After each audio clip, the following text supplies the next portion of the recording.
is Dan. I'm the founder of Hattie Education, Hattie.com. Welcome everybody. So today we'll have two Q&A sessions. The first one is why Cornell, okay? So mainly for the accepted students and also future students who want to apply for Cornell. And we have invited 3 speakers. So I will go one by one and they will introduce themselves. So go ahead, Zin. Hi, my name is Zin and I'm currently studying mechanical engineering right now. And I'm sophomore right now. And with Dan, I'm tutoring physics and math. Physics and math. Okay, Zin's our coach, Coach Zin. And Yichin? Hey everybody, my name is Yijing Zhao. I'm actually an alum from class of 2014 of Arts and Sciences College. I was a double major in economics and history. Right now I'm speaking out of San Diego. Awesome, yeah. Thank you, Yichin. Amanda? Hi everyone, I'm Amanda. I'm currently a freshman at Cornell, majoring in computational biology. I'm in the College of Arts and Sciences at Cornell. So Okay. with Hattie, I'm tutoring bio and chemistry. Thank you.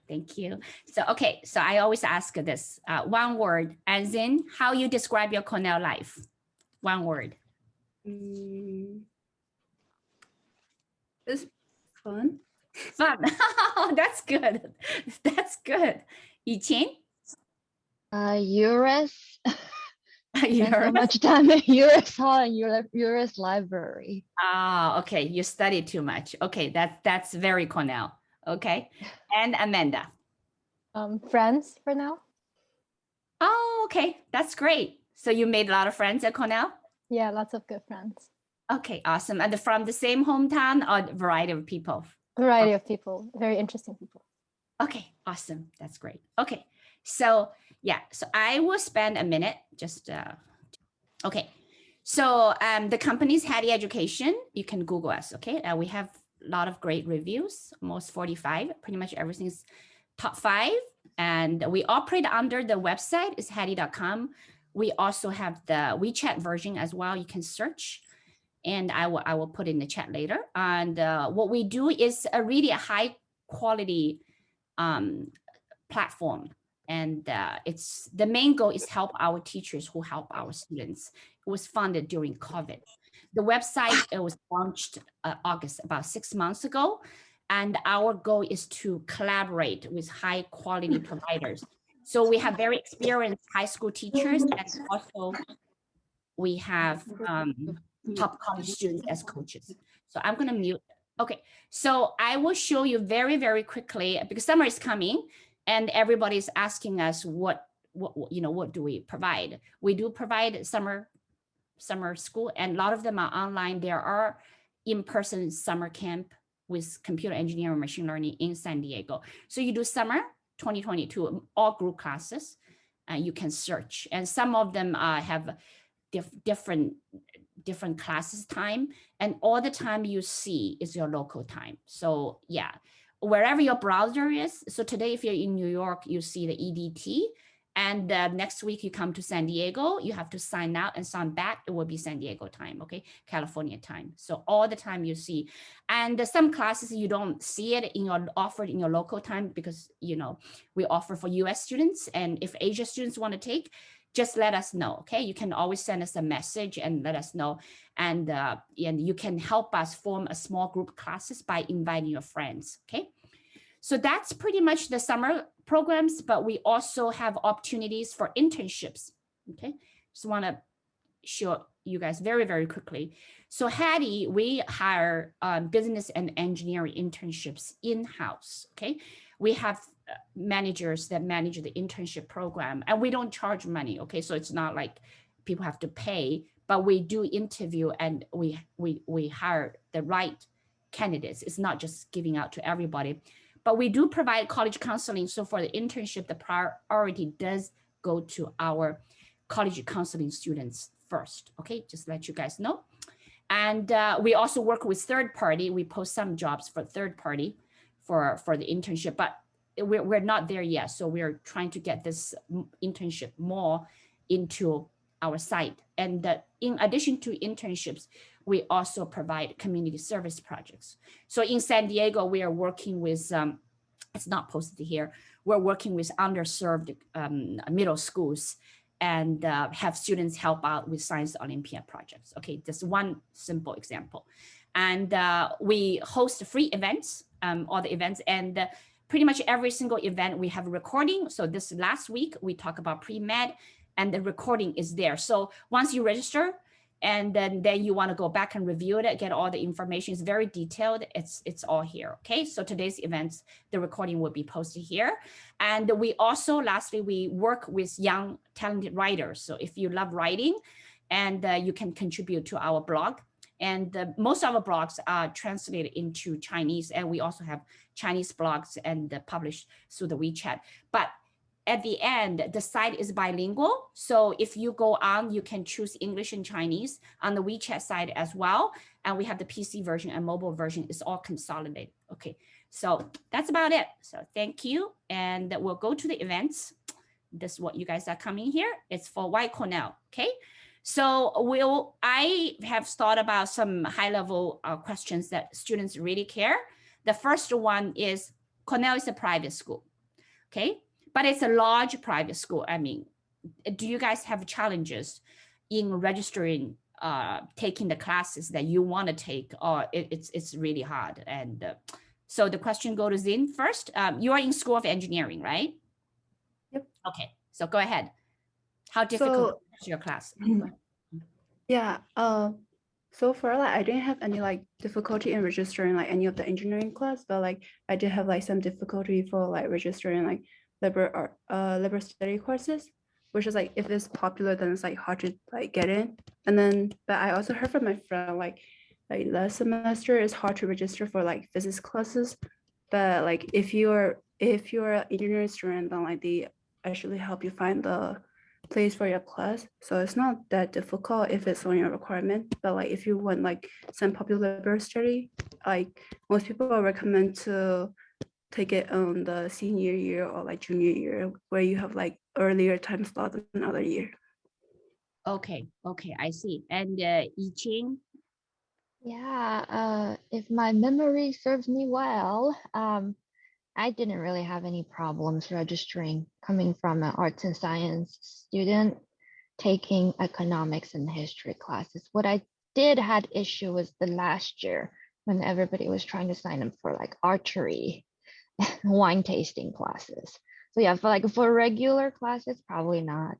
But there's also, I've heard there used to be like this Psych 101, that's a huge class. And now it's replaced with oceanography, which is, I heard it's amazing, teaches you a lot of sustainability stuff. So those you might like, yeah, it might be challenging depending on the time slot. Okay. But overall, nope, no problem. Okay, that's good. Amanda? Yeah, so like the two other speakers said, we have the system where seniors get to pick classes first, then goes to junior, sophomore, and then freshman.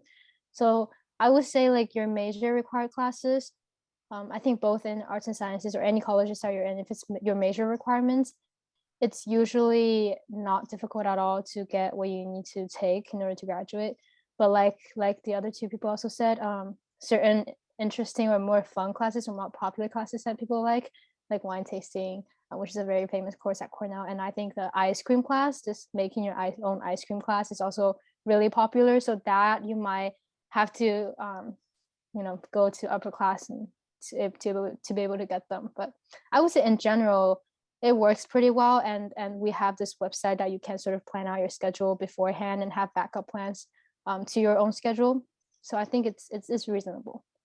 Okay, that's great. I can't believe wine tasting is still was offered almost 30 years ago, and it's still a very popular class. Okay, that's great. Okay, thank you. And so next question is the changing majors, right? So one thing about very unique about you all three of you attend the privately endowed colleges, right? There are publicly endowed colleges. So is it pretty difficult to change majors within the college or across the college? I can speak to it. I actually, when I applied, I thought I was going to do a sociology major, but then like after the first social class, I'm like, this is not me. So I did change it to a history major. It was pretty easy. It's within college. So what I did was I took someone's class and then talked to them and asked if they can be my advisor. And then all I needed to do was, I don't even remember if there was a ton of paperwork. But yeah, and then cross colleges might be a little bit of challenging. I've met people changing major from say arts and sciences to engineering. I think there's a little more paperwork, but it's all manageable if you just talk to your college's like there's the advisory committee. Okay, I see. And Zane and Amanda, anything to add? I can speak a little on it. So I think like Yiting said, like it's pretty easy within college to switch in major, especially like I think both of us are in College of Arts and Sciences. So there's really a lot of varieties of majors that you can choose from, and it's really easy to switch. Like I know one friend of mine, she was a history major, but she just switched to biology major this semester, which is like completely not related, but it's very easy to do.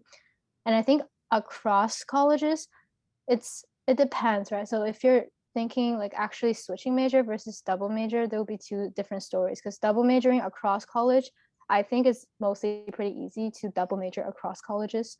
But if you're trying to switch into a major that is not offered within your college and you want to switch into that major in the other college, the most difficult one to switch into would be the College of Engineering. But I know it's still pretty doable. But from College of Engineering to other colleges or between other colleges, I think they're all relatively easy. Okay, I see. Zin?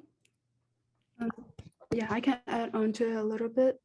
So for most people in College of Engineering, like including me, I didn't declare my major when I first got into college. I was initially put into the civil, and then like we don't have to declare our major until like at the end of sophomore year. So like I can just like declare my major like this semester, and it's easy to like switch a major around because like most of the class for College of Engineering is like overlapping. So like, even if you decide to like do something else, it's like pretty easy.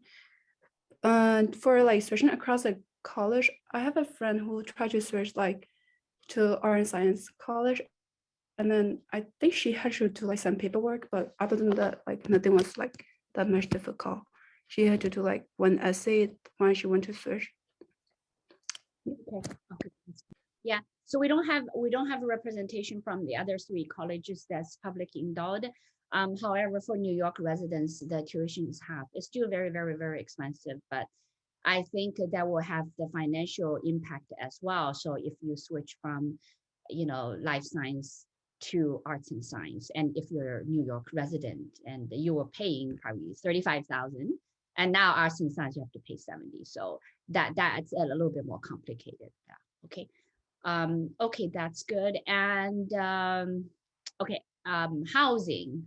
Now we have the majors and then housing. Yeah, so you guys are smiling. So Zing, want to start with housing? Where are you staying right now as sophomore? So the housing, like in my year, is probably like same as like what you guys' year is. It's kind of different from another year. So in my year, they start building the new dorms. So like we still have to live in the old dorms, and they make every student to live on campus for first year, but they're allowed to like either choose to buy a meal plan or not. But in their second year, people are allowed to live on off campus, but starting from another year, because they build a new like dorms, they are requiring them to live both first and second year of college on campus, and they have to buy unlimited meal plan. Okay. Yeah. So go ahead. Go ahead, Amanda. I was just going to say, like, so for the future perspective to students who are planning on coming to Cornell, I guess for you guys, you're required to live on campus for at least 2 years now. It used to be 1 year, but now they built new dorms and they have new requirements. Starting from my year, it's the very first year, they're starting to require everybody to have 2 years of on-campus living.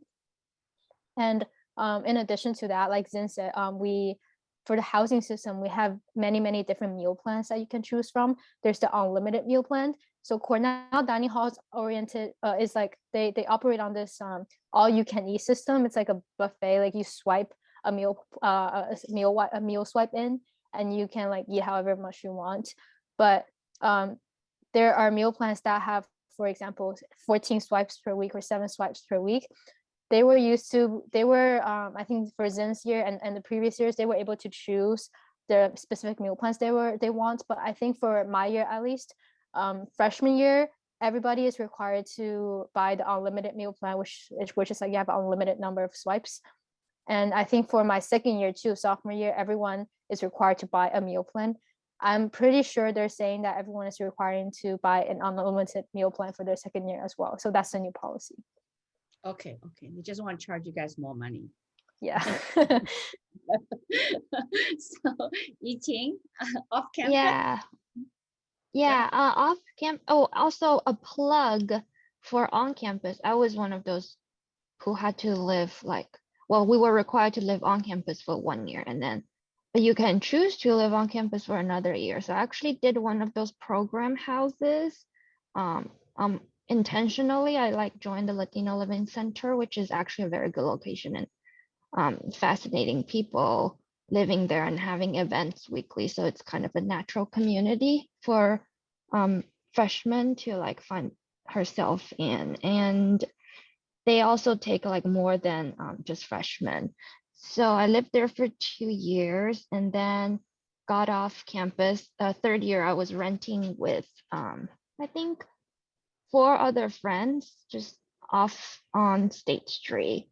And then last year, I also rented with 2 other friends. So yeah, and then I guess if you want to live off campus, I don't know how it is now, but I remember those super near college town apartments required a lot of queuing up.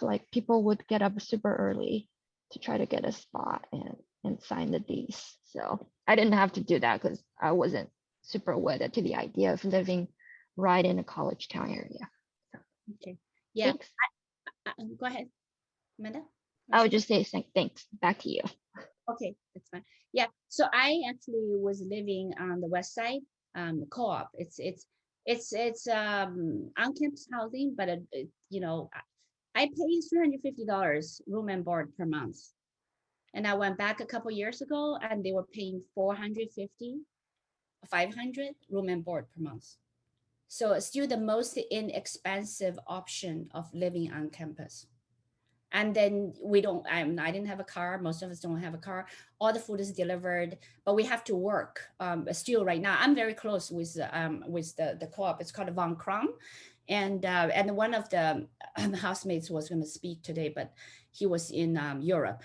So 5 hours a week, we have 35 of us, exactly same. Nothing has changed after so many years. I've been back for a few times. It is as dirty as you can be. So if you're very clean, don't go there. Okay. But if you doesn't mind, just a little bit of mess, and we eat together every day at 6 p.m. and you cook once a day. 5 of you form a team. So it's 7 days. And breakfast, lunch is pretty much on your own, but you have a lot of leftover, and we make a granola and all kinds of bread and stuff, and it's fun. So I think it's the best social life I've ever had in my life. I loved it. Okay. So, and then we have a backyard and there are a little bit of garden, and we can have dogs as well. And we have house meetings and annual parties. It's fun. So guys, check out, okay, on the West Campus for the new students. Now you can go apply at 3rd year, but I don't know the queue. It was fine for me, but I did have to apply early even before I arrived at Cornell. Okay. So, okay. So next one is, do you guys have experience about business school? Like how do you apply into business schools, or it's like Berkeley that you join the school and then you have to apply later? So any feedback? Not at all? You don't know anyway. Okay, Ichi, go ahead. Oh, well, I don't remember. No, I think you can just, back in my days, there was a girl who I know who ended up going to Stanford graduate school for business. Yeah, but back in Cornell, she was taking a lot of just Johnson School courses. I'm not sure. I think she had to talk to someone, kind of justify why she needed to take that, but I don't remember like a formal application process. You can also do research with business school professors. That's kind of like open source. Yeah, that's Yeah. yeah. I did that as well, even though I went there for graduate school. I attended UMac and also did my research minor was at was MBA, minor was marketing. So yeah, I think to my best knowledge, and for Cornell, pretty much you directly apply to business schools. Okay, it's a little bit different from Berkeley.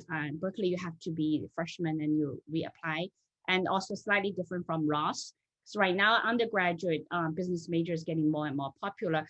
But today, I wasn't able to invite a Cornell business school student to share. So okay, that sounds good. So we move on, and the research opportunities. You guys have any done research thing? Or Yiqing? Yeah, I have a lot of research opportunity. There's like ones that you can do during the semester and make it like a credit.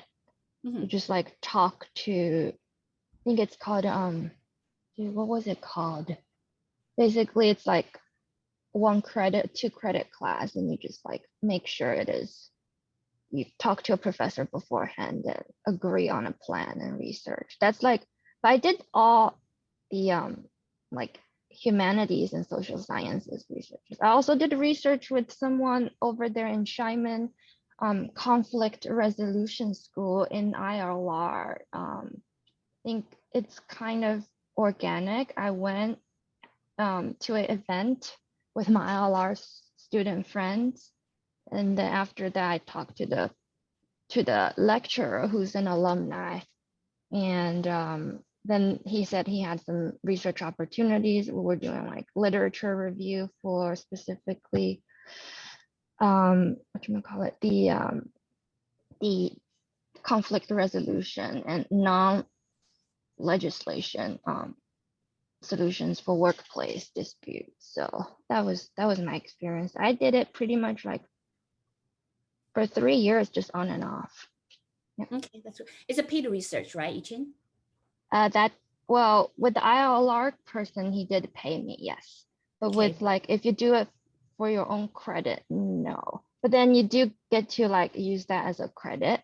So like add it towards your overall school, credits. Okay, sounds good. Zane, have you started yet? Yeah, I started the research this semester, and then like my research, I emailed the professor last semester because she was my engineering advising professor, and then like I knew her like what her research about, and I was kind of interested in last semester, so I emailed to her, and then like we met in person, and then she said she can offer me like 2 different, like if I want to work for her research, she can either hire me as I'm working for her, or like I can also work at her research as taking the credit for the research. And then like, yeah, I chose us to work for her. So I don't get the credit in Cornell officially, but I can stay like put in my research credit on my resume and everything. Okay, that's great. Amanda?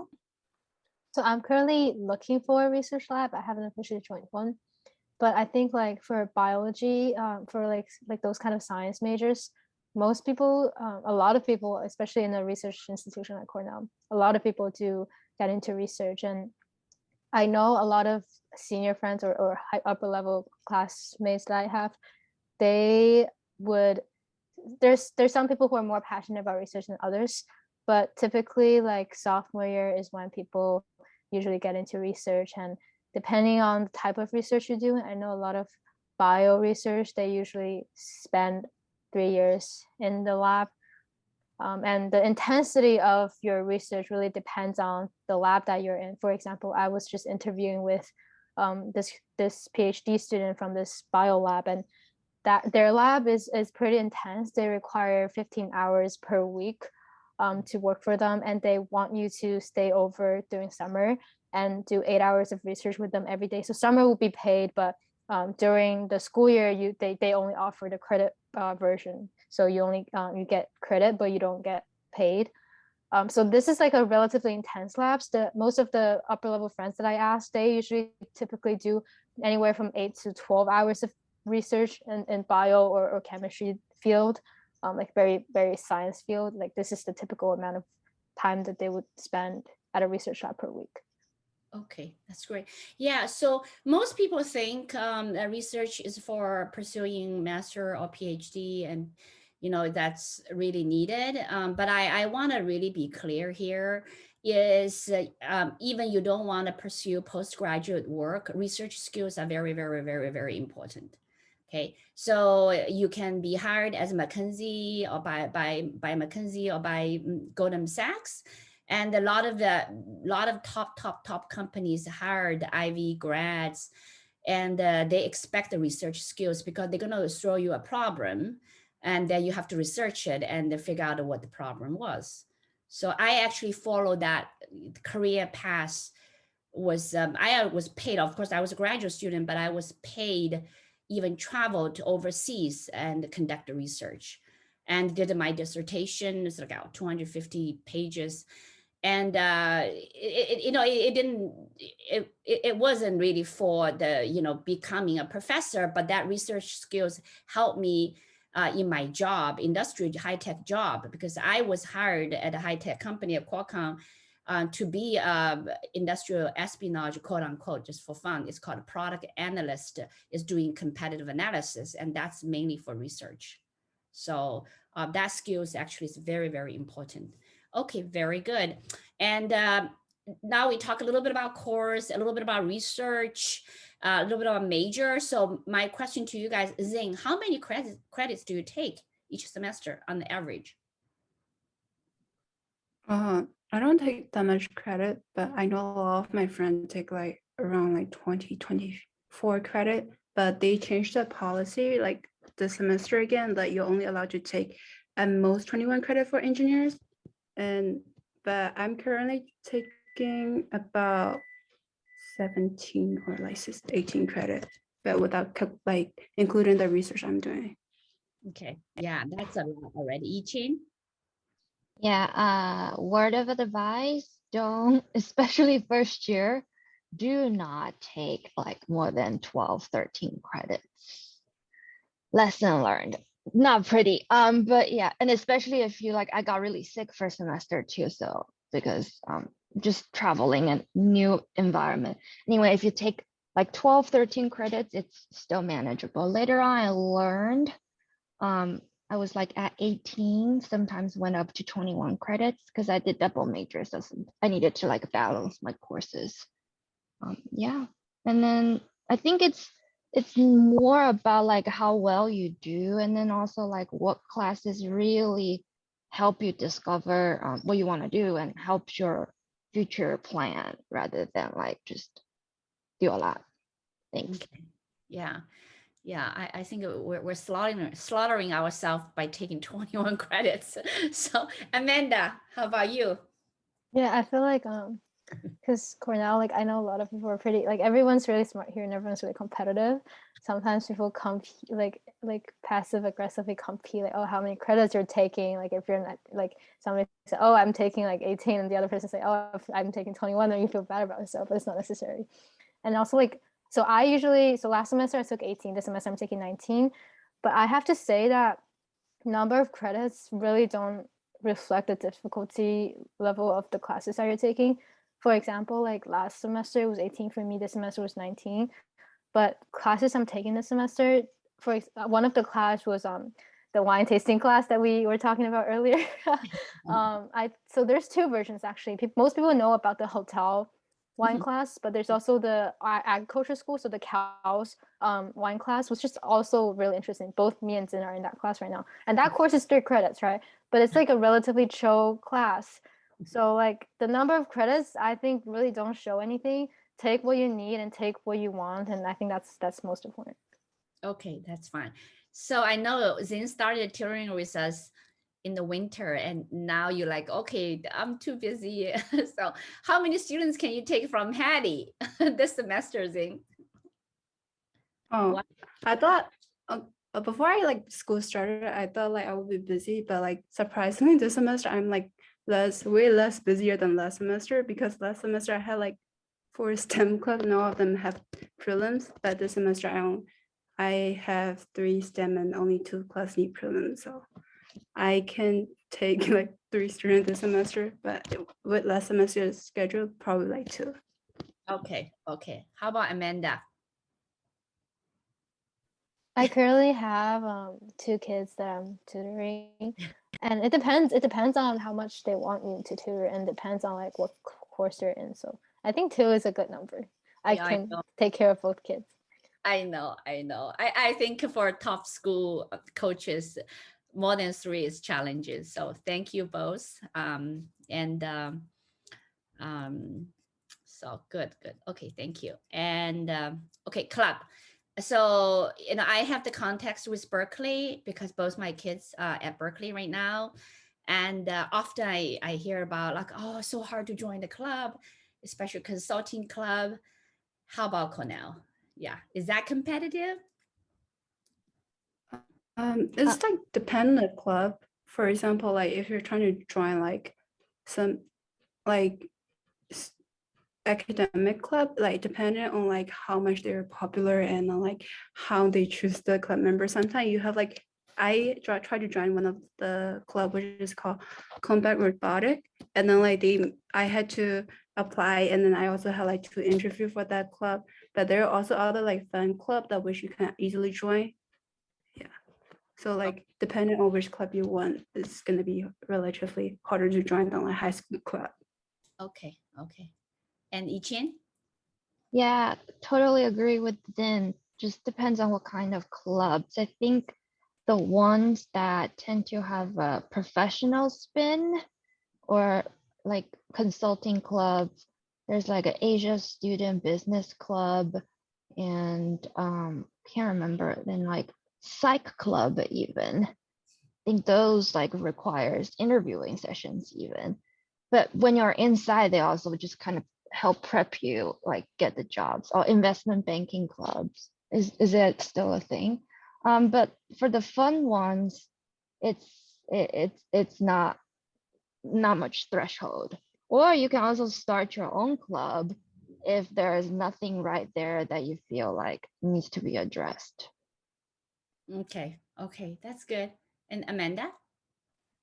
Yeah, I think I totally agree with the 2 other speakers. Like certain clubs are harder than others. For example, like Cornell engineers, they have the project teams, which I guess technically is a club, but it's so competitive. I know a lot of my friends complain about it. So those also to give a context, like project teams is like they have different I guess projects they're working on. Some actually have, I think, relationships with like outside companies where they would take actual orders, or like they would actually communicate with businesses outside of the college. And I know some project teams do go on competitions and stuff like that. So it can be pretty competitive. And I think when you first get in, especially if you're an engineer, everybody's going to try to get into project teams. At least that's how my engineer friends were. But don't feel too pressured by it. And I would say like clubs in college are slightly different from clubs in high school. At least for me, like in high school, you would join a lot of random clubs and they don't have too much commitment. But here, I think each club definitely has a certain amount of commitment, and you will find yourself really busy, especially freshman year, to deal with like adjustment periods and friend and social life, and then academic. So I think don't rush into things and don't feel like you're like behind everybody. I see. Yeah, I feel it's like, okay, Cornell's no different from Berkeley. So there's a perception, okay, those kids gonna come on. There's a perception Berkeley's so competitive. I feel Cornell's as competitive, the same thing, right? It's not, do you guys feel that it's like, it's a boutique Ivy League, or it's so big, it's really like a public school?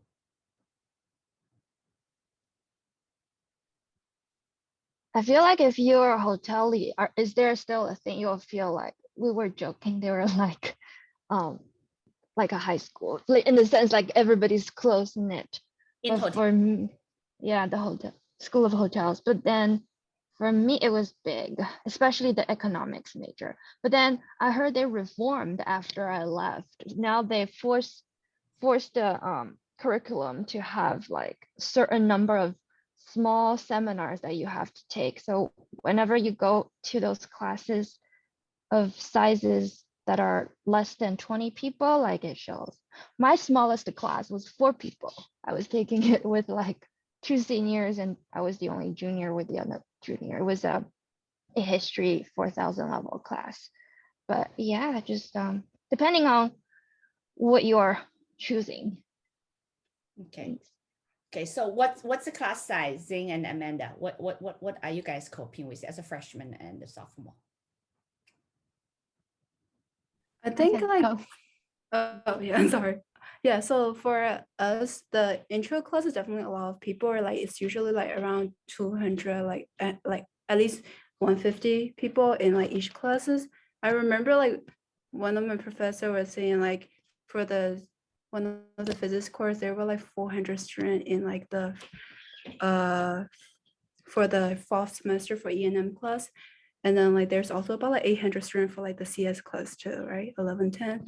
And then there's also about like 800 students for like one of the liberal study class I was taking. And then the smallest class that I had so far, other than like the FWS, is my civil intro class this semester, which is about like 50 students. And then everything else is around like 150. Yeah. Okay, wow, that's the reality. Okay, that's Amanda. Yeah, so going off of saying like the CS intro classes are really, really popular here, especially CS 1110 with Walker White. The class size is huge. They have for my fall semester, they had 2 different lecture sessions. Each session is like 400 something people. So in total, I think there's actually 900 something people that was taking that class together. But he is such an awesome professor. I like him a lot, even though I'm personally not the best at CS, but he's an awesome professor. I think he's a good lecturer. And my bio courses, so biology, most people that are majoring in biology are pre-med. I'm personally not, but a lot of them are pre-med. So the lecture courses are still really big because bio is a really big major here. So I usually have 400 people lecturers for the intro bio courses. Okay, well, 400 is not bad. Both my kids were taking classes with 2,000 people. Yeah, for computer science. So we'll get to that during Berkeley sessions, but it's okay. Do you feel it's overwhelming with 400 people, you guys? Okay, no problem. I did not take. Oh, go ahead. I avoided those. I think the largest I took was like 300 people. To me, it was a little bit like it has to do with the acoustics, but I think to each his own, because some people love like this big lecture style. Go ahead. I see. And Zane? My first year was online, so I didn't really had any experience with like 300, 400 people. And then like in my second year, most of the class, like if they're like more than like 150 students, they have like 2 lecture sessions or something. So most of the class I have is only 150 students. There was like, yeah, it was not too big, so it's fine for me. Okay, I see. Yeah, so the econ class I took at Michigan, I was a transfer student from Michigan to Cornell, was 300. Yeah. I think it's okay. Yeah, it's not bad. So long as the acoustics works out, it's not too bad. Yeah, the support system is pretty good. Okay, so we're kind of unveiling the truth of Ivy League, right? Some people think, oh, Ivy League is boutique, everything taken care of, but I think you guys are taken care of. But if I hold the same session with Stanford, I'm gonna get the same answer. The Stanford computer science, I think at least 300 or more. It's the same everywhere, okay? So, but one thing good about big school, I tell you, we all have alumni. So the moment you come out, the Cornellians will support you all. And that's how Yiqing and I met, right? So that's good. My first job was introduced by Cornell alum, so it's good. Okay. Same. I think the person who hired me partially was probably because she's also a Cornell alumni, although she went to Harvard undergrad and Cornell masters. Yeah, the person who hired me was amazing. I applied for a consulting company. So this is how powerful in US it Alum. The same company, the two guys called me for interview almost the same day. One from Michigan, one from Cornell, and even I never finished at Michigan. So I got interviewed with same consulting company. But the guy who was doing the work for consulting left the company 3 months later and joined Qualcomm. And he took my resume. His name is Sanjay Sin. I didn't keep in touch. He went back to Canada. But here I want to publicly thank him so much. He took my resume to Qualcomm and called me 3 months later saying you want to join Qualcomm. And at that time, I never heard about it. And then he asked me, did you know about Eudora? I said, yes, Cornell was using Eudora. That's an email system before you guys. So anyway, that's how powerful the alum is. Yeah, so good. Okay, and now we're coming to find jobs. So the job start with internships, okay? So I start with you, Yichin, you're already graduate, right? You graduated. So what's your experience of getting internships? Why enroll as an enrolled student there? Mm-hmm. So I think I didn't go, okay. There's a lot of like on-campus recruiting events, especially the larger consulting companies. And well, not a lot, but they do come at least like once per semester. And there's the career day. You would see people skipping classes just to line up and try to have a conversation with them. I personally, like 100% transparency, I didn't really like get internship through Cornell the 3 years, but then I have friends who like did what they're supposed to do, like, you know, like practice those interview questions, networking very aggressively. They went to every single those recruitment event, and like, you know, like, and then if some of them had sorority and fraternity older alums, so they would use that to like call those people and then see if there's any string that can be pulled. But then there's also like the online job database. I think you guys use Handshake now, so yeah, that's a resource to look out for. And I don't know. And then for me, oh, I really wanted to do a plug. So I think one of my internship was found through an Ivy League like overall sustainability career fair. So that's so like, don't forget, if it's Cornell, then you also have like that extra network of overall Ivy League events. So yeah, it's like a lot of self legwork, unless I think if you're a hotelier, again, it's like it's more streamlined and all of your classmates probably are doing similar things. Yeah, yeah. So, very good. Okay, Zin, anything to add on the internship? Yeah, for the internship, yeah, for the internship, most people try to find their first internship in like their right before their like sophomore summer, and then like the other speaker said, there are a lot of like event that they hold at school that where you can go find for like help and then like get more information about like internship application.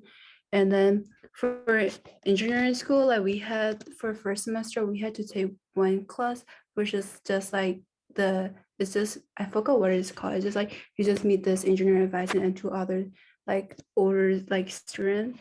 Then they talk about like how to find like internship and research, and like they give like information about everything that you would need. And then like there's also other place where you can find the like campus to find for that help you find the internship. And then there are also even like club that help you find like internship if you want to find your internship earlier in earlier college.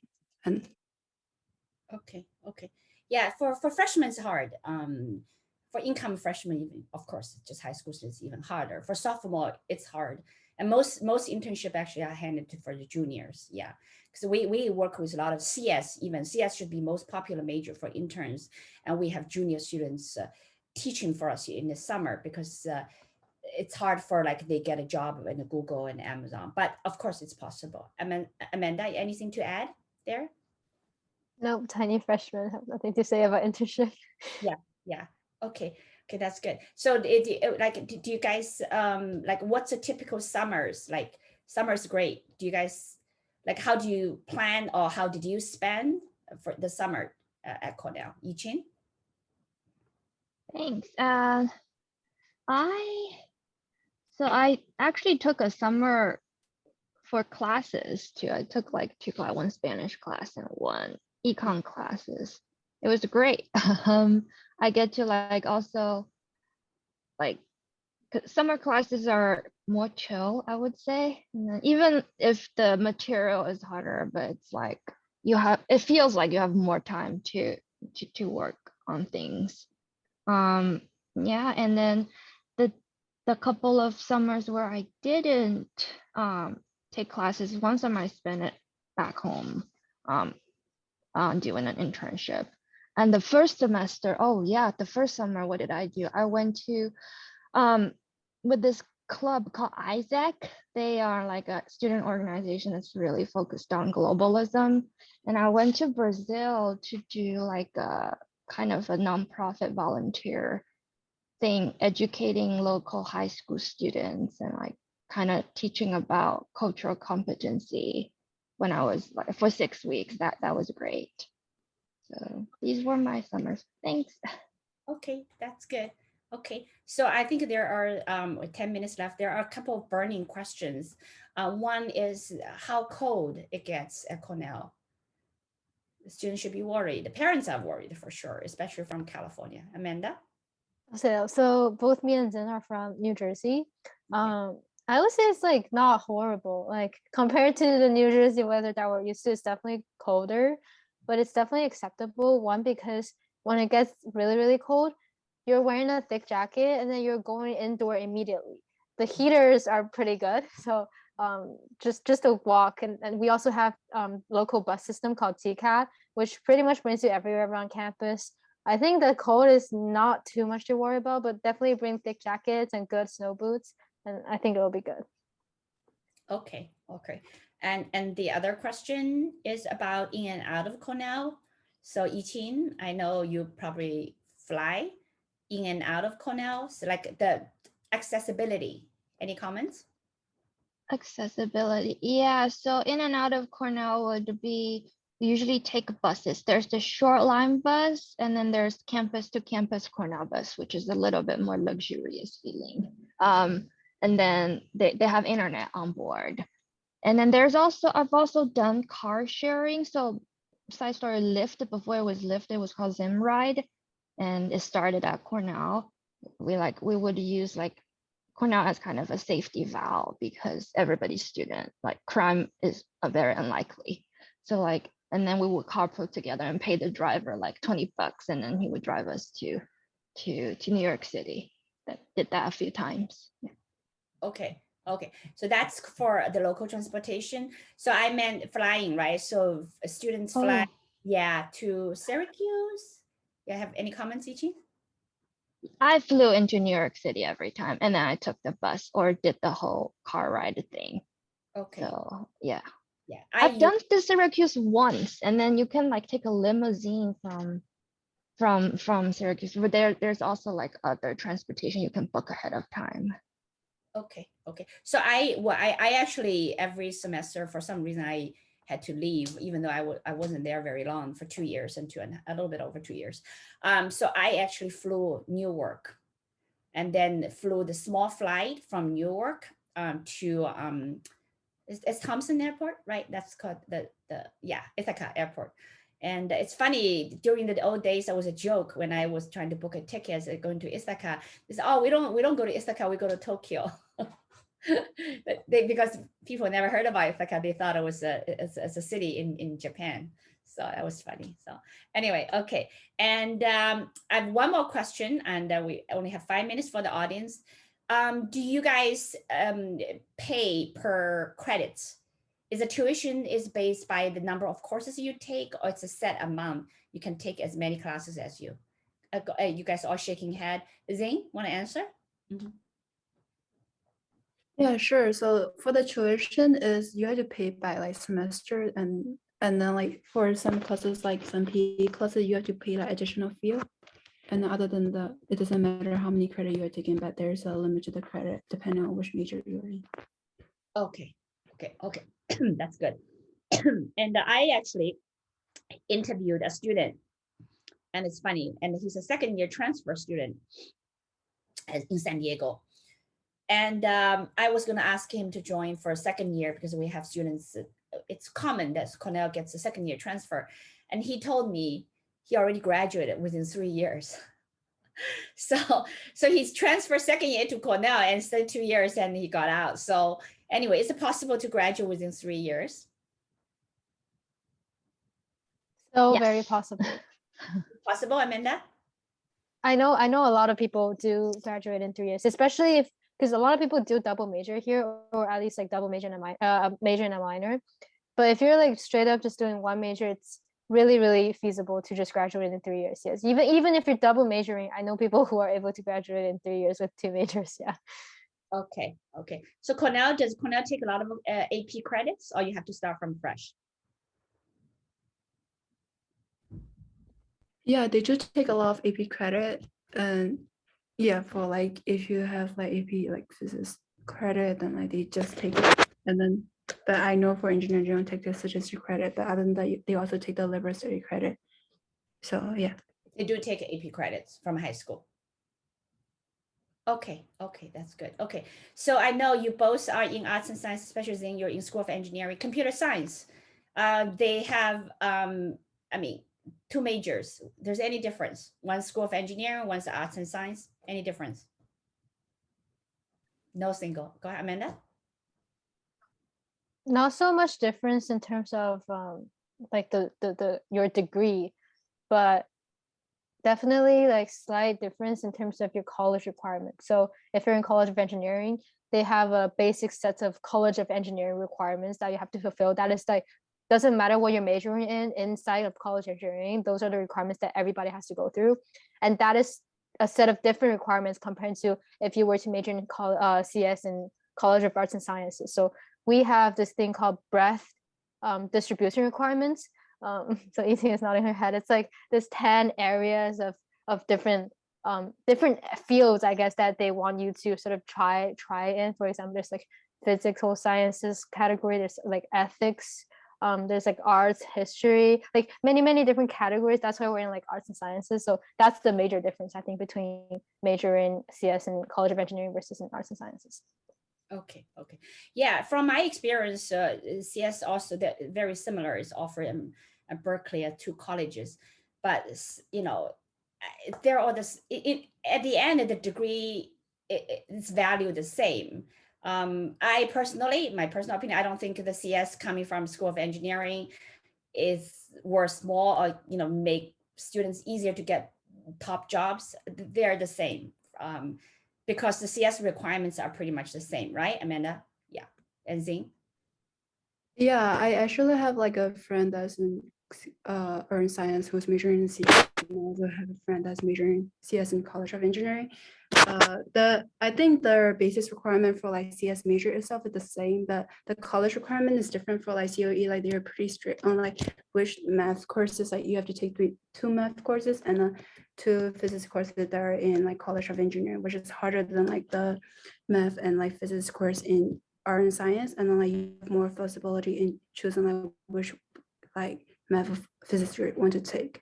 Other than that, everything is like pretty much similar. Depend on like whether you prefer STEM classes more or you prefer like humanity classes more. Like I would say like you can choose which college you want to decide. Yeah, that's very good. Okay, so I have a fun question for you guys. How's the social life? Yichin, did you get a chance to date 4 years? My husband, no, what? I thought you said social life. Social life. Yeah, well, actually, my husband did. I met him at Cornell. He was a grad student there, so I've found a lot of people who got married after, from like meeting at Cornell.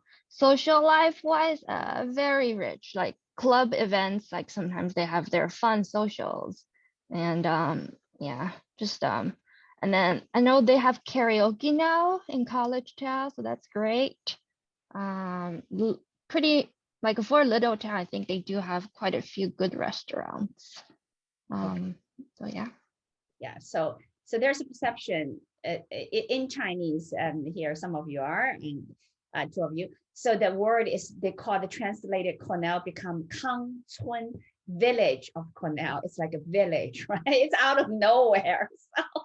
So how do you feel, or how did you feel being Ithaca? Is it so remote that's out of nowhere? Like how do you feel about Ithaca and Cornell? Amanda? I personally really like it here. I mean, like, also sort of going off of to the previous question regarding social life, there's this, we joke, like, if you're coming to Cornell, you know the location of it, so you must be here for the people, you know, like there's no other reason for you to choose this. But I mean, to be honest, actually coming here though, I was pretty surprised about how many like little stores they have and the good restaurants that they do have in college town. So we have a college town, which is like pretty much all college students. And then there's Ithaca downtown, which is the actual like Ithaca town, like that the residents actually live. And they both have good restaurants either in college town or downtown, but downtown is slightly more far away. But I think overall it's less village-like than people think. But of course you can't compare it to Beijing or Shanghai. So okay, I see. Have all of you been to Moosewood? Moosewood. Eating Moosewood. You have been there. I have. Isn't it like a vegan restaurant? Yes. Yeah, I did once, but I don't remember what I even got there. It was okay. Okay, I like it. I took guests all the time. So Zing and Amanda, try out when your parents visit you, take them to Moosewood. Okay, yeah, it is vegetarian. It's in Ithaca downtown. It's very cool. Okay, that's good. So we're down to 6. I think we have 3 minutes because we're going to start with Berkeley at 6:03. So audience, any questions for Cornell? Oh, there are 3 questions coming up. Let me see. Okay, so we're going to answer. Just hopped in. Okay, we have, thank you, Lane. Computer science, yeah, they're asking about Cornell Tech. Do you guys have any experience about Cornell Tech? I know Cornell Tech was set up as a branch for graduate school, not really for undergraduate, but I don't know whether things change. Actually, my advisor for my thesis from the Johnson & Johnson was, I don't know whether he is right now, was head of the Cornell Tech in New York City. So Zing and Amanda or Yiqing, you guys have any experience about Cornell Tech? No, okay, yeah, it's more of graduate school. I know it's a new campus. I'm actually going to New York City in about a few weeks. I will visit Cornell Tech, yeah. And let me see. Oh, could you share something? Oh, this is a fun question. Could you share something about Cornell that you didn't really know about and only find out after you got here?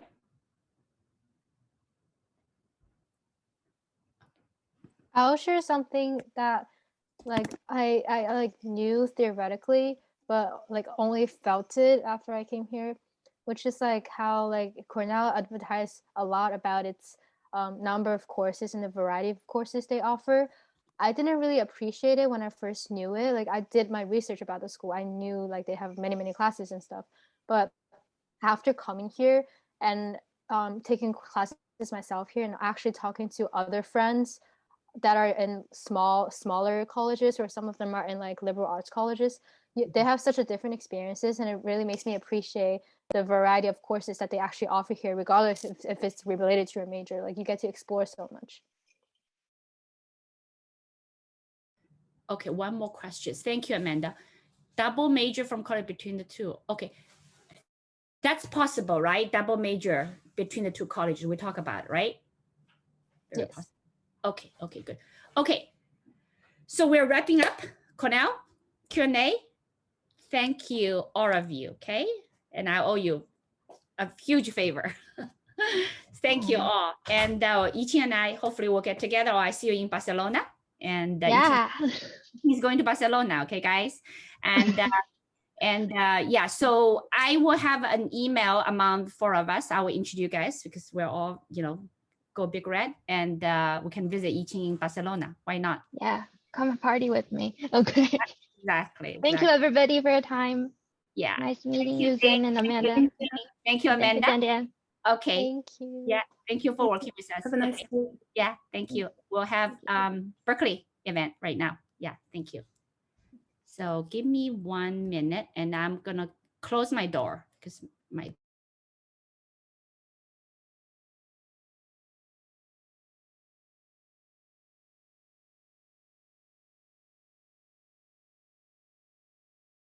Okay, thank you guys. So we have, let's see, we have Andrew and from Berkeley. Next one, we have Adi. Oh, all my favorite coaches. Thank you. And Lang, thank you for helping us and really appreciate it. All three of you. Do we have Terry's on? Is Zach here? No. Okay, let's just I think it's good. It's a good representation. Maybe Tara will join.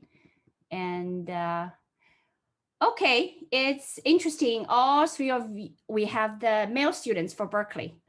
We have three female students for Cornell. Okay, so what I would do is the protocol. You guys introduce yourself a little bit. So I'm going to stop share right now. Okay. And okay, so it's being recorded. So I'll start with Andrew. Oh, Zach, I saw you. That's much better. Okay, yeah. Oh, and 4 of you. Great, thank you. So Andrew? Yeah, hey guys, I'm Andrew Fan. I'm a third year student at Berkeley. I'm studying mechanical engineering as my major, and I'm also doing EECS minor. And I do a lot of like teaching stuff. I have interest in like robotics and just like a lot of like technical stuff in general. Thank you, Andrew. Andrew is our top physics and math coach at Hattie. Thank you. And Zach? Hey everyone, I'm a junior studying computer science and economics. In my free time, I like to cook, I like to run, and I'm pretty passionate about teaching, especially linear algebra. That's probably my favorite one to teach, just because by that point, most people have like enough of a mathematical background that it's pretty much cruise control from there. Okay, thank you. And Zach coaches all kinds of subjects, right? Cal 3, AP stats, all kinds. Thank you, Zach. And Adi, Coach Adi. Hey guys, I'm Adi. I'm a third year at Berkeley as well. I'm a double major in CS and math. I guess my interest, I'm pretty interested in like research here and stuff like that. Thank you. Adi, you have a lot of students.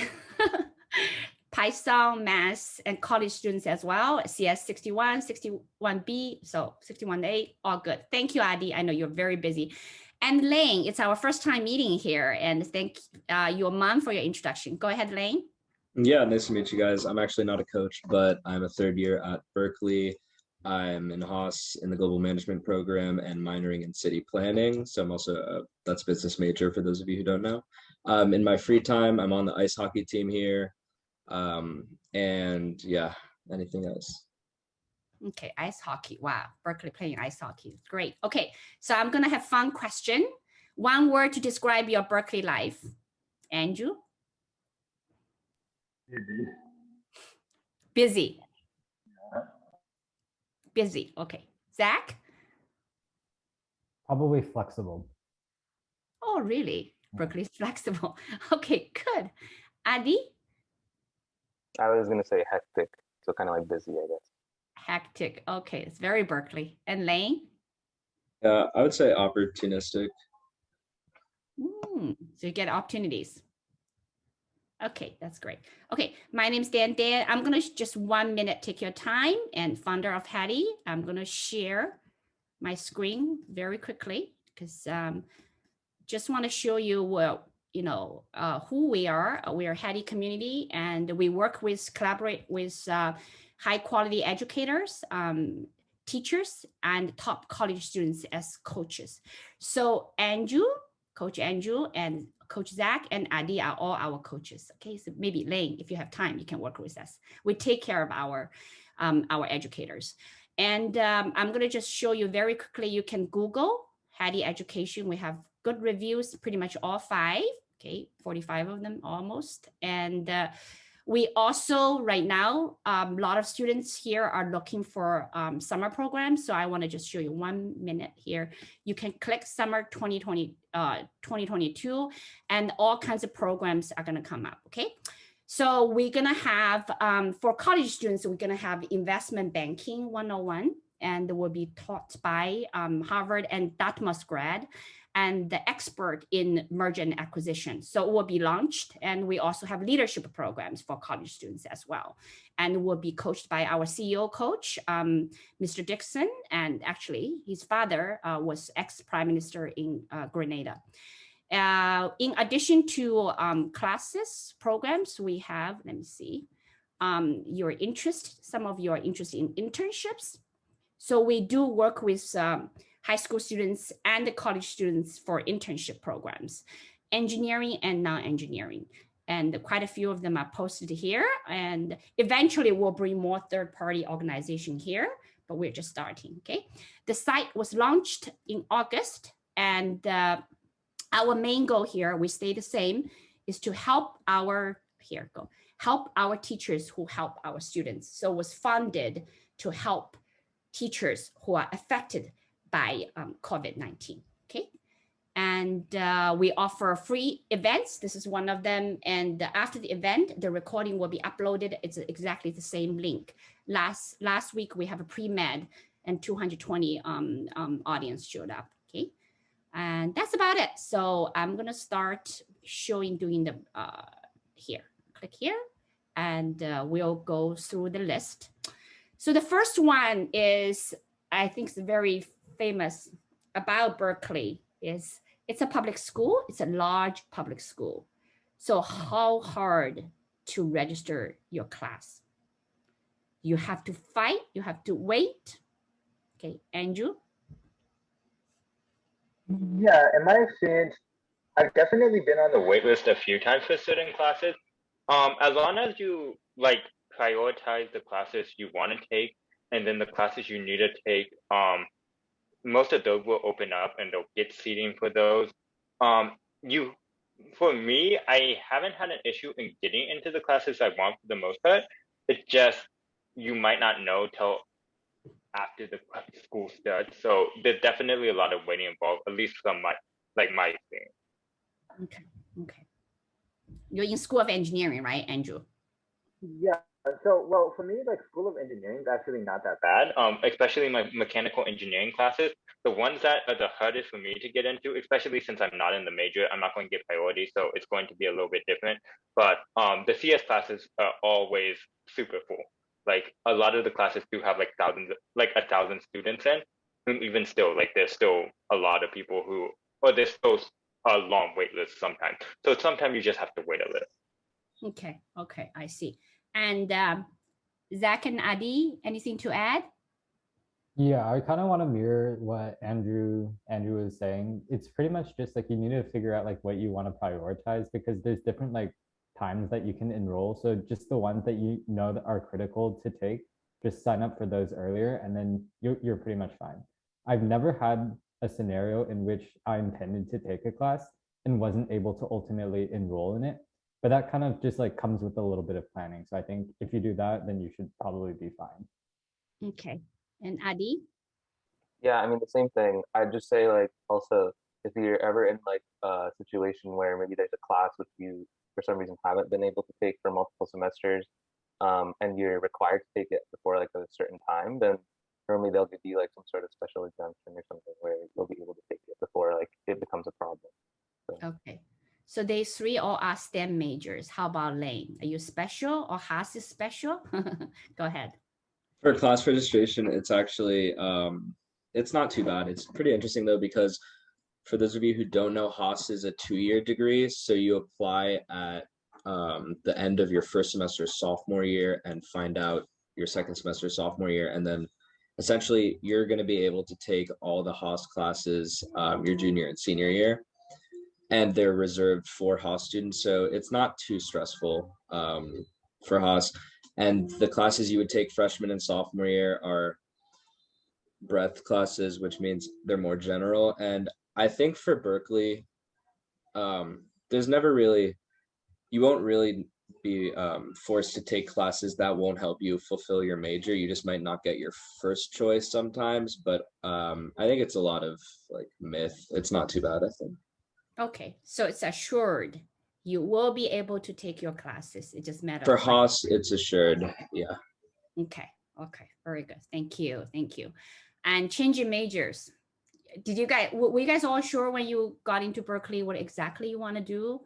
Or how hard to change major? Andrew? I chose mechanical engineering when I got into the school. And as an engineering major, you actually come into the college pre-declared. So for LNS, you have to come in undecided and then you declare afterwards. Engineering, you actually come in declared unless you do undecided engineering. But for that, it's also really easy to declare because they practically accept you to all the schools when you apply. I know a lot of people who have tried to change majors, and for the most part, as long as you meet the GPA requirements, it's not that bad. The only thing is to go into the electrical engineering and CS program, it's super hard to go from LNS to the electrical engineering CS program. In general, if you go from a different engineering major, it's a little bit easier to switch, but it's still not the easiest one.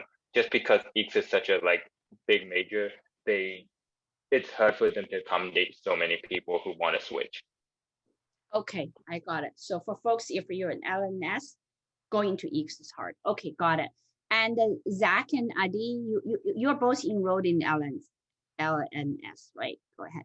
Yeah, so one of the things that I think I appreciated most about Berkeley coming in is it just gives you so much flexibility to choose what you want to study. Because in LNS, as Andrew mentioned, you do come in undeclared. So you pretty much get to choose whatever classes that you want to. So I think that I was pretty dead set on CS and econ going in.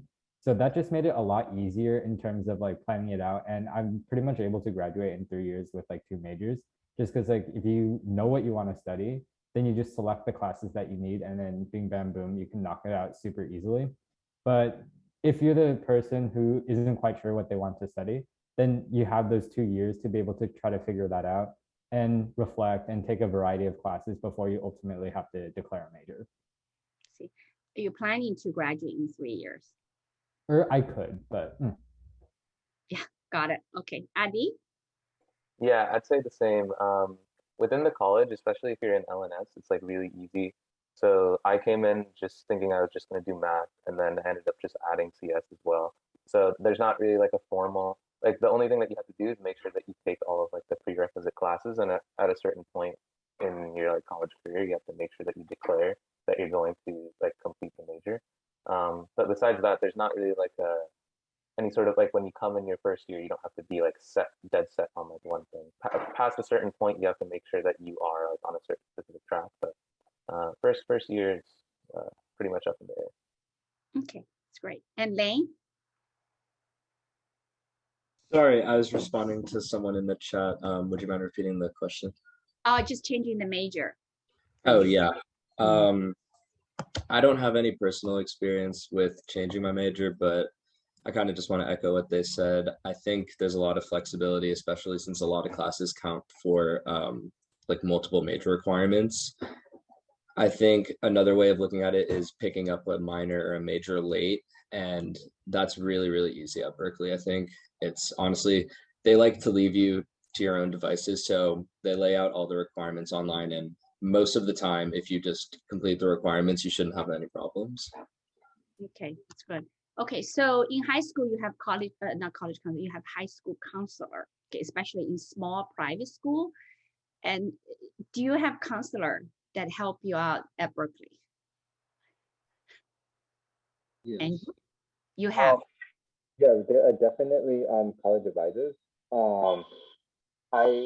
There are for mechanical engineering, there's 3 people you can email, and most of them are pretty responsive. They're really busy, so sometimes you have to email them multiple times, but you can schedule appointments with your college advisor or even your major advisor.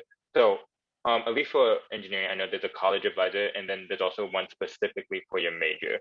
So there's definitely advisors who you can meet with, talk to about, hey, can I switch into this major?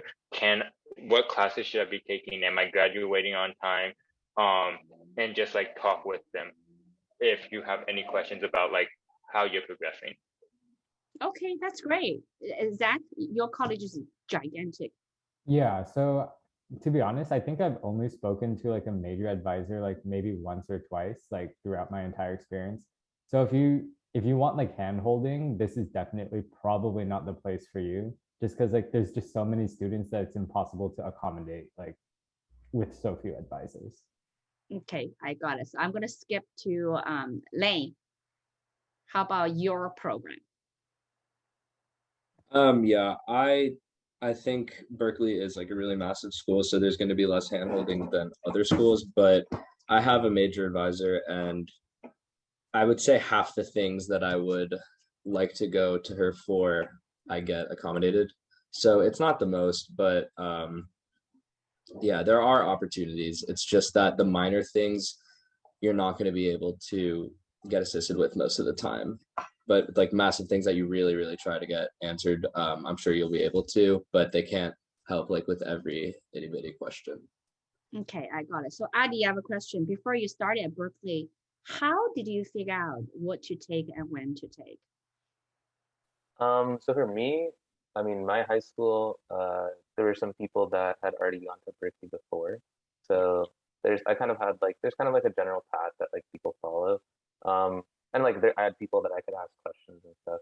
But I think like, yeah, in general, like you will see when you come in and you have an idea of like, oh, whatever major you want to initially do, then there are certain like prerequisite classes which you have kind of are highly encouraged to take first. Often because it's like a really big public school, if you end up taking things in the wrong order, no one's gonna like enforce it or tell you that you should be taking it in a different order. But so for me, it was most of just like following this general path of like, you know, what classes should be taken first and then what classes should be taken later, and then getting some advice from people who had attended before me. Okay, do you guys use Reddit? I have seen that our school has Reddit and I have browsed it a little bit. There is sometimes some useful advice on there, but I would say generally to maybe stay away, especially if you find like some sort of better resource, someone that you personally know or something like that.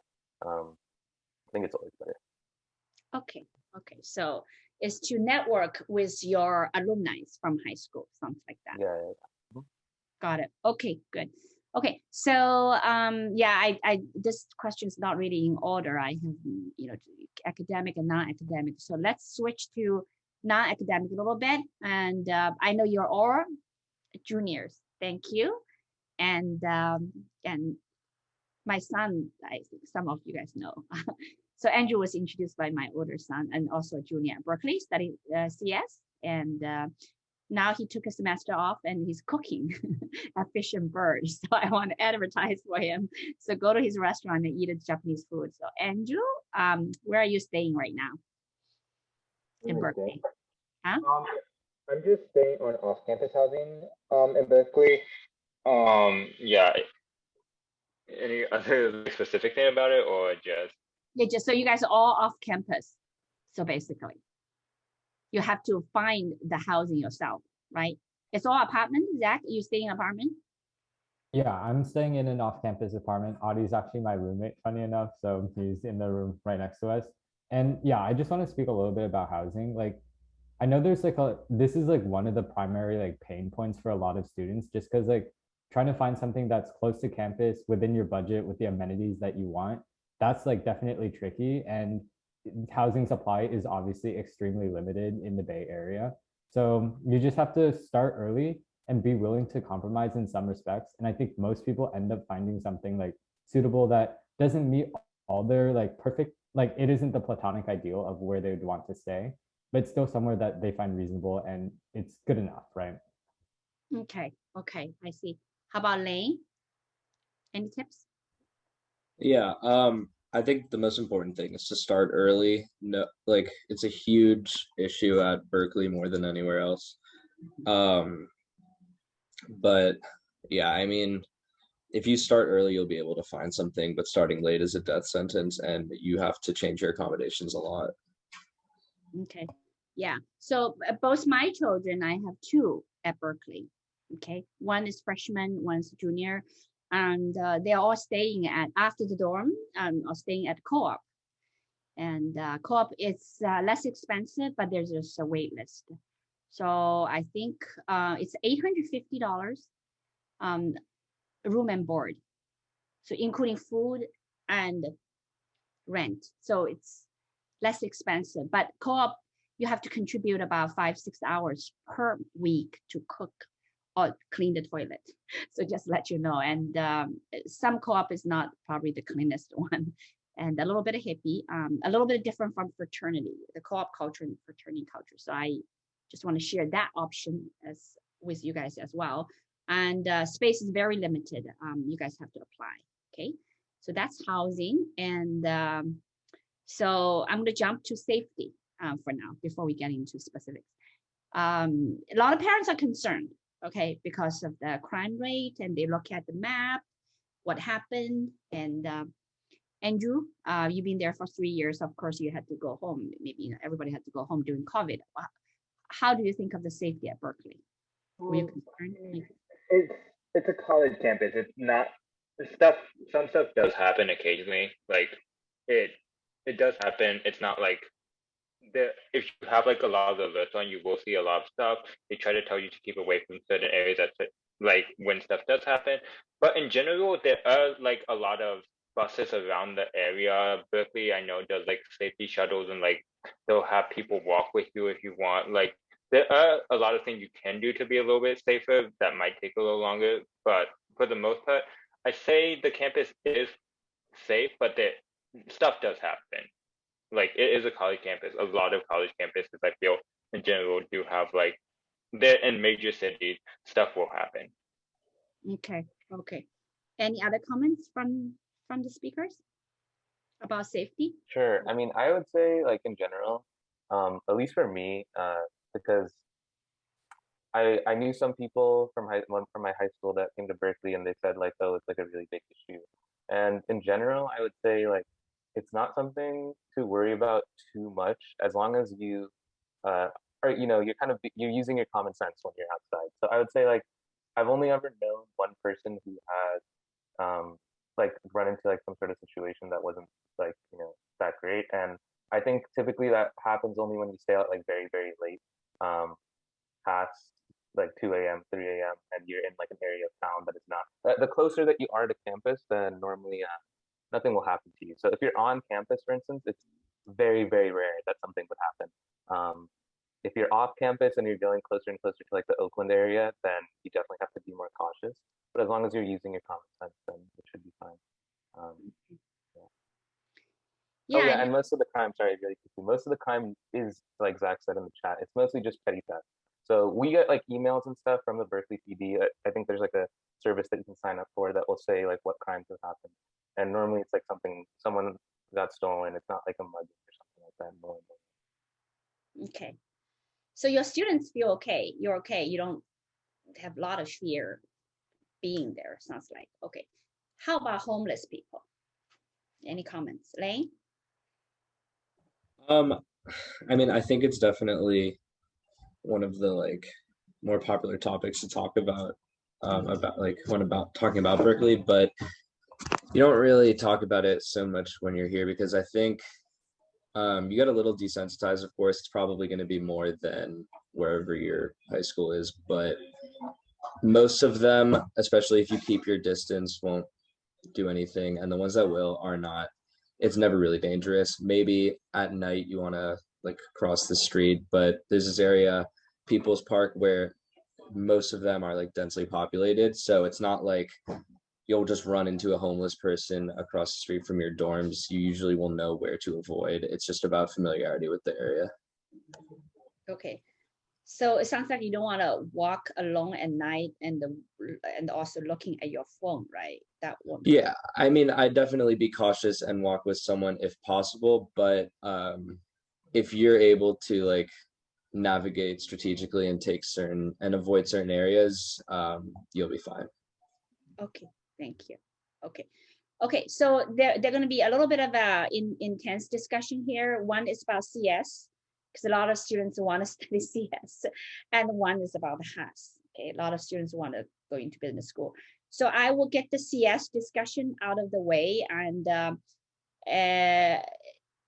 so maybe Zach and Adi, you both are CS major. I want to talk about how to declare CS, what that that policy will change? Is everybody going to LNS is undeclared? Will people have to apply for CS major to become CS? I don't know. It's just a rumor going on. So Zach, you want to start with you? Yeah, so my understanding of the situation is at least the policy that's currently in place is there's just still 3 core classes that you have to take. 61A, 61B, and 70, which are just like pivotal like CS classes that you take. And then ultimately, if you obtain like a certain GPA or higher, then you're declared CS. Otherwise, then you have to find some other major to potentially partake in, whether that be like applied math or data science, cognitive science, anything like that. Those are still options. But I do know that there's currently like a budget crisis within like the CS and EECS department, which may force Berkeley's hand in terms of like trying to limit the size of some of these classes and people who are enrolled in it. Personally, I'm optimistic that everybody who's currently currently accepted into Berkeley will be allowed to take the classes that they need in order to declare, because it's just like too unjust otherwise, and like Berkeley doesn't want to deal with like all that hassle. So I think in the end, you don't have to be, as long as you're currently admitted, like don't worry about not being able to declare CS. There might be like some hoops and hurdles that you might have to overcome, but there's no way that I think that they'd be able to prevent like everybody from being able to declare CS. Okay. Adi, anything to add? I'd say that, yeah, I've heard some rumors as well, because Zach said like there's been some funding issues, and people have been saying that maybe they might raise the GPA requirement or like the GPA cutoff, because for these like lower division classes, like they're pretty good at maintaining a kind of like an online presence. So it's not required that a lot of the students show up in person. And so the class sizes often get like really, really big. For CS 61A, it can be like up to 2,000 almost, I think.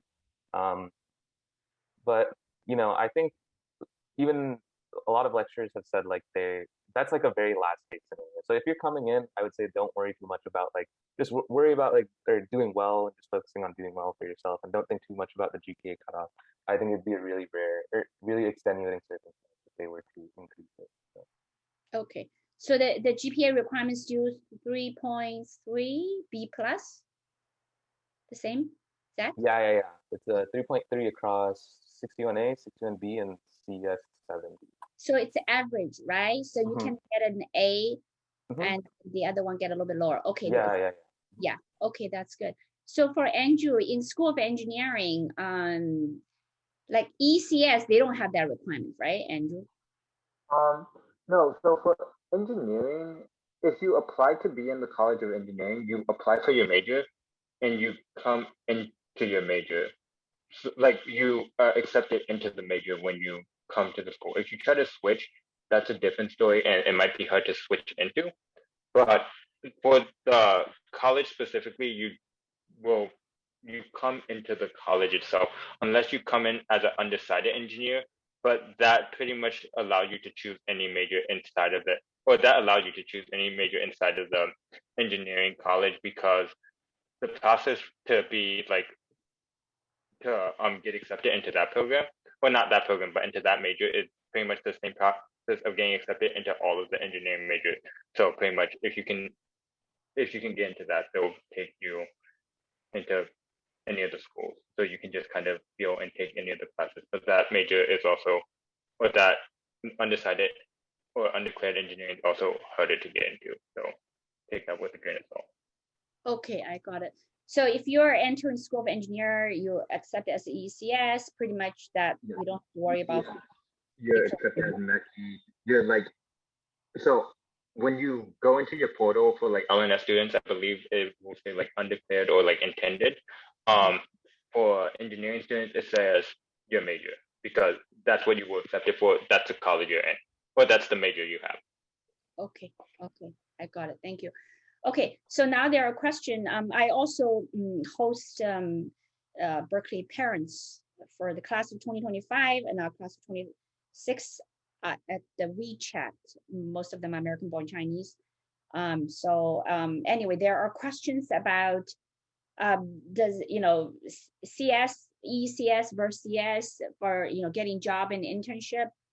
my answer to them, they're all the same, but Zachary, do you want to comment? I know you've done quite a few internships now. Yeah, any comments? Yeah, so I guess like I'll speak more to like the internship side, and Audie probably can tackle more the research opportunities question. But one thing that I think that like I severely underestimated about Berkeley is like the opportunities that it opens up when it comes to like tech internships. Just having that like UC Berkeley like CS on your resume like goes like a very far distance that I like initially thought was like over exaggerated. But then there's like when you talk to interviewers, like a lot of times they'll be like, oh my God, you go to Berkeley, you're studying CS, like, and then it's just like you're looked upon more favorably. So I consider myself like a pretty average programmer who like was able to leverage the Berkeley like brand name pretty effectively, I guess. So I do think that there is something to be said about the fact that it just opens up a lot of doors, especially if you're interested in going into like software development or just technology in general. Awesome. That's great. Okay. How about business internship, Lane? Yeah, definitely. So the reason I used opportunistic as my word is because I think aside from professional like internships, you're exposed to just so many new ideas and kind of the cutting edge of what people want to do because of Berkeley's clubs being established with almost every tech company in San Francisco. And whatever you want to do, you can find pretty much a group that's the best at it. And I think it really just escalates the process of you finding what you want to do because you're exposed to so much that other people aren't. As for internships themselves, the Berkeley name, and especially like the Haas name, if you're able to get in, is that like it carries a lot of weight. I find that mostly it's for the like getting your foot in the door, and then after that, it's really just the way Berkeley prepares you to interview, and everything outside of Berkeley classes will almost seem easier. And with like alumni I've spoken to, for example, and I am only a junior, so I haven't really like worked with my Berkeley degree yet, but from those I've spoken to, they always kind of go back to the fact that like their CS 61A class or their like upper div accounting class is harder than what they're working on now, and they all have great jobs. So I think part of the difficulty at Berkeley just helps you out so much in the real world, whether it's like getting internships or actually succeeding in them, that it's probably like a big factor of the success students have. Okay, so while we are on the topic, how do I get into Haas? Yeah, so you can't declare Haas, and I kind of just want to make that clear for those who are in a different major. You're all eligible to apply. It's just a matter of if you fulfill the prerequisites by the time you're allowed to apply, which is your sophomore year. So you pretty much have your freshman year and I think first semester sophomore year to fulfill them. And those are like a statistics requirement, an English requirement, a couple intro to business classes. All of them can be found online. There's no minimum GPA other than you pass all those classes to apply.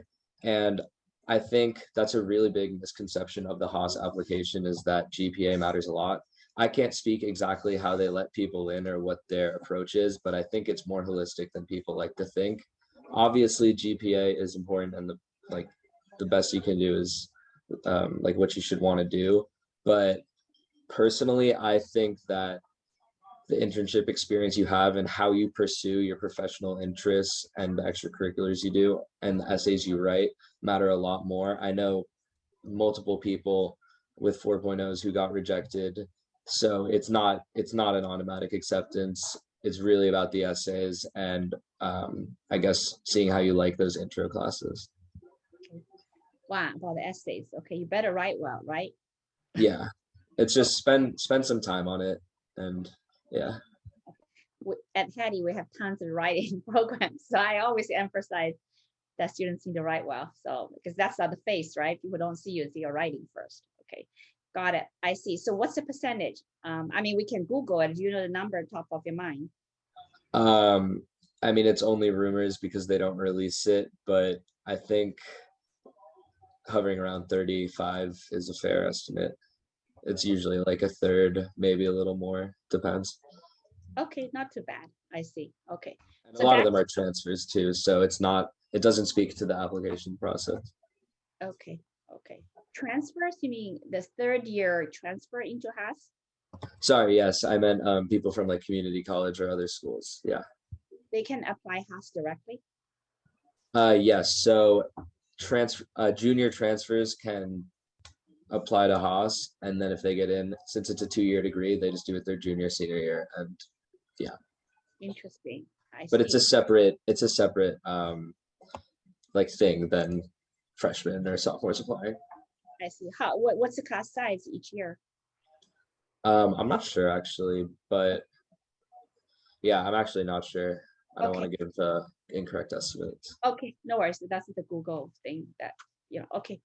That's great. Okay, sounds good. Thank you on the Haas. I think that pretty much answered all the Haas questions. And now I'm gonna go actually a question for CS and DS. CS for both of you again, Zach and Adi, about CS and DS. So I mean, Andrew's in School of Engineering. So the two of you have gone through this declare. What if you can declare? And so what do you do if you still want to pursue CS or something like CS, data science? Yeah, I think the best option is probably going into data science, because there's so many classes that ultimately overlap, whether that be like the database systems class, the intro to data science class, the computer security class, like all those I believe that you do have like some reserved seats for data science students.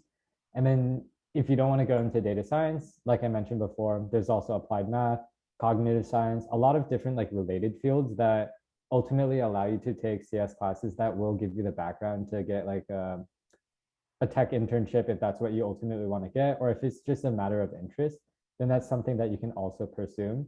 Another option is also to potentially minor in CS.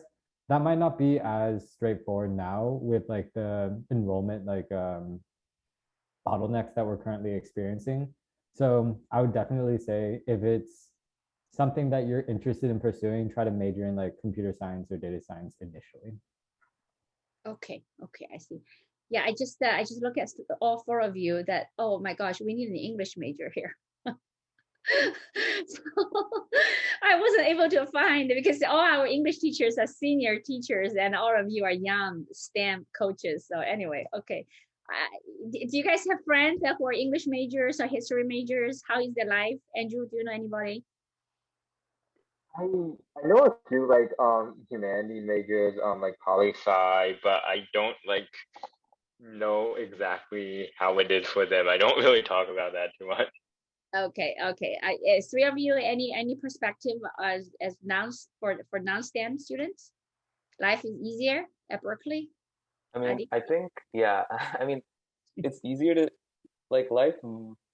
I have one friend that is in like, I think something related to like, I think legal studies or something humanities related. I don't remember the exact one.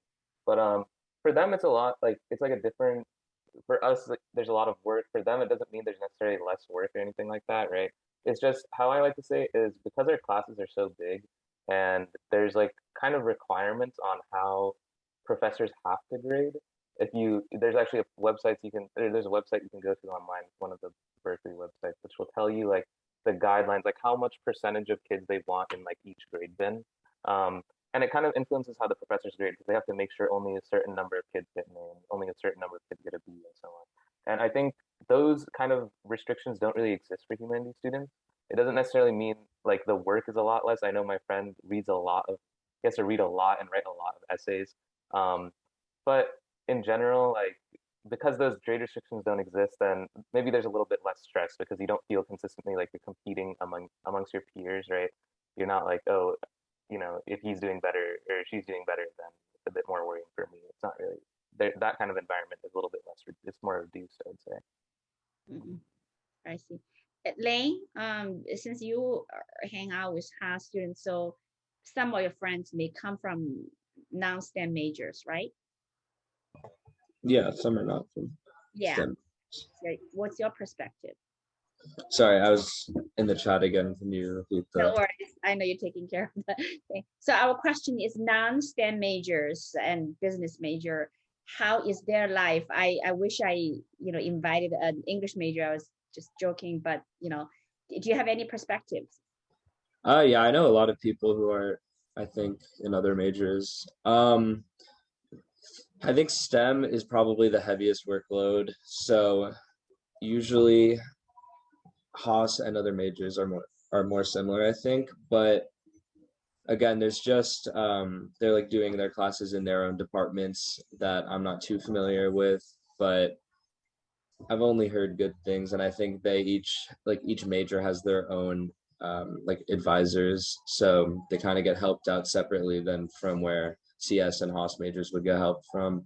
Um, and you can kind of see the diversity of clubs people are in, where a lot of Haas majors funnel into the investment banking and consulting clubs. And then the tech clubs, a lot of CS and data science majors go there, but the English majors, for instance, will write for the Daily Cal or the Free Peach. Just a lot of different things that affect, I guess, Berkeley in ways that aren't really familiar with STEM and Haas students. But I think like they definitely find each other, and it's a good environment. Okay, that's awesome. Okay, so talking about club, Andrew, are you involved in any club right now?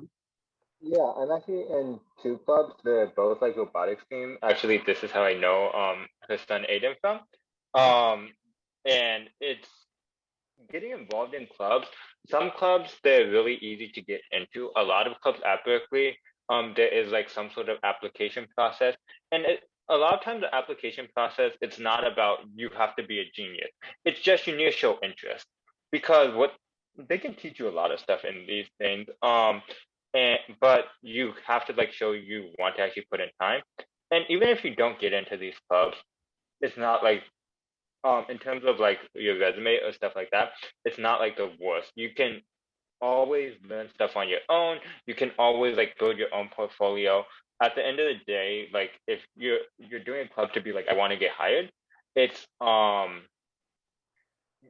if you can show you have the skills necessary, you don't need the club.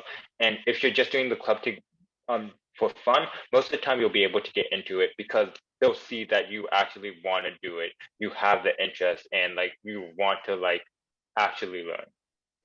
Okay, that's good. Okay, so it's a little bit different from high school club. You're hopping for your resume, right? Different, right? Yeah. Yeah, I mean, you can do for both, but I feel like a lot of times I try to do club for interest and for like the application process, I know some of them can get very competitive, but from my experience, it's like if you show that you are very interested in the club and you're willing to put in effort, they will normally accept you.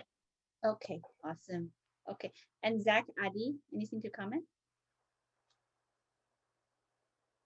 Yeah, I guess like speaking to what Andrew said, like I guess it's not necessary. There are certain clubs which are definitely like extremely competitive, and you'd have to like go through a more lengthy application process to get in. But I think like again, Berkeley is such a large school that there's so many different opportunities available to you, like in an extracurricular sense too, that if you get rejected from one club, like what does it matter? You can just find another one that pretty much does the same thing. Okay, okay. Anything to chime, Adi? No, yeah, that's what I was gonna say. I think there's a lot of clubs that are just kind of open as well. It's not like everything has an application. Like there's a lot of clubs you can just go and hang out, like see what's going on. So That's great. Yeah. Okay, so now this good question for Lane. Has consulting club sounds like a little bit of competitive. Lane, want to comment?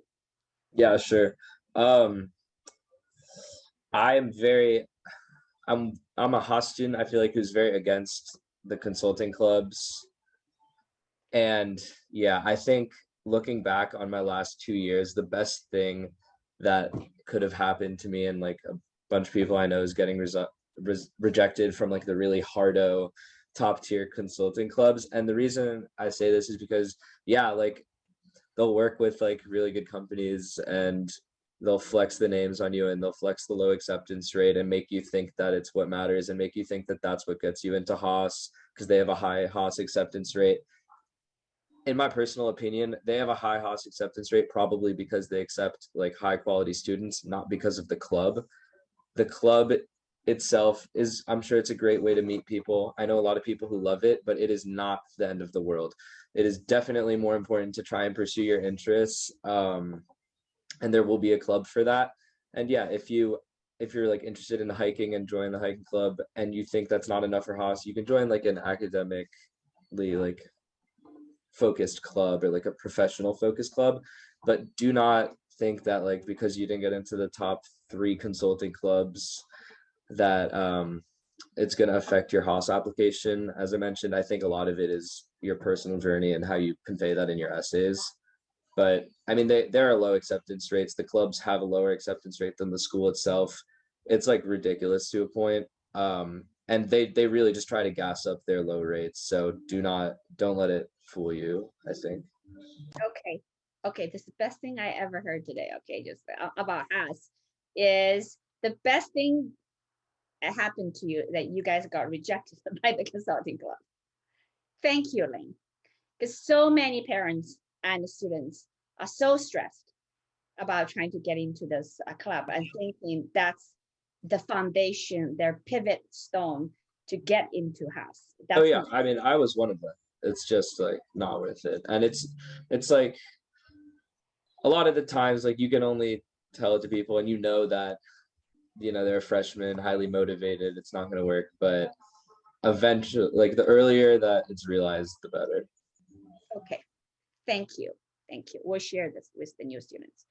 Okay, very good. And we have about 10 minutes. We talk about internship. Okay, research. Adi, that's your show. Sure. So I think for research, definitely, if you're looking for research your first year, it's definitely going to be kind of difficult. I think the only people that I know who ever got research their first year, it's through some sort of connection that they had previously, maybe even before they came to Berkeley. They knew someone in one of the labs or something that was going to help them out and give them like some sort of position. Starting your like sophomore year, for sure, there are like school sponsored. So there's a program called URAP, which anyone who's applied to research will tell you about. It's a undergraduate research like program. You can like choose a project that you want, apply to a certain professor. It is a little bit competitive depending on which professor you want to apply to, because there are professors there that have like, I know the semester I was applying, there's a professor who had like won a Nobel Prize or something. So obviously for him, the applications would be like, there'd be a lot of them. And so it'd be much more difficult to get into this project. But I think in general, like the difficulty is it's reasonable. The only thing they really ask you about is how you've been doing in your classes, and they'll ask you for like a small personal statement for whichever project that you want to apply to. So if you are planning to do research, it might be a good idea to invest a bit more time into your classes, because they do worry a bit more about your GPA as opposed to maybe some other clubs and stuff might not even, it might ask for your resume, but it's not required that you put your GPA on there. Here I've had, when I've applied, like the one that I was doing for a while, they did ask for like my transcript or whatever. So it's a good idea to do well in your classes. And then post your second year, I'd say generally after a while, start reaching out to people indirectly. There are definitely like email lists and stuff of professors that are looking for people to join their labs. That's always like, it's kind of like a bit difficult. You just have to email like as many people as possible and kind of hope that one will respond to you. Oftentimes they won't say anything. But it's kind of just a grind, and if you get through it, then definitely normally grad students or someone who's working in a lab somewhere will want to, pick you up and have you like come on with them in their project. It might be difficult to get, like, if you have a very specific project that you want to do, it's definitely going to be more difficult. You have to have an open mind, definitely in your own field. Like you should think, oh, I want to do like a CS project or whatever. But specifically, if you have one certain field and one certain professor, that one certain project that you want to do, it might be difficult to get into their lab because not necessarily everyone will be looking all the time. But yeah, it's definitely, there's a lot of opportunities. It's more about just going out and like trying to find them than there not being like enough people that like there's not being enough spots to like for you to get a research opportunity. It's just going out and trying to look for them. Okay, so as a public institution, academic, very strong, undergraduate students have opportunities for research, right? For sure. Yeah. Okay, we had the same discussion with Cornell. Sounds like the same. Okay, so Adi, what do you want to do? Do you want to go to the graduate school? I know you're a 4.0 student. Yeah. So I am looking. I'm looking to go to grad school. I'm not certain. I mean, I'm somewhat certain that I kind of just want to go to grad school at Berkeley. Um, the application and stuff for that.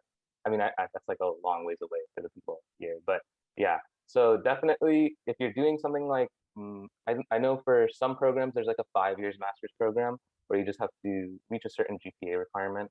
For more like I wouldn't say competitive, but for certain programs like CS, I don't think there exists a program like that. So you're gonna have to kind of reapply and put in your like it's kind of like a GPA letters of recommendation. So I'd suggest like it's probably a good idea to get to know maybe some teachers or some professors, or for instance, if you do research, it's a good idea to get to know the head of your lab and get some people who can speak on your behalf, like how you are a good student or a good person to work with, a good researcher, etc. Yeah. Okay, it's amazing you're keeping up such a high GPA. So there's a perception, incoming students, they're worried that Berkeley is a GPA deflated Right. campus or college. Andrew, do you have any view, especially students that want to do pre-med? Is a good school for them to pursue pre-med? Anyway, just about GPA, Andrew, any comments? I don't like. I know some people say that GPA deflation. There definitely is, like, in certain classes, it's hard to get a very high GPA.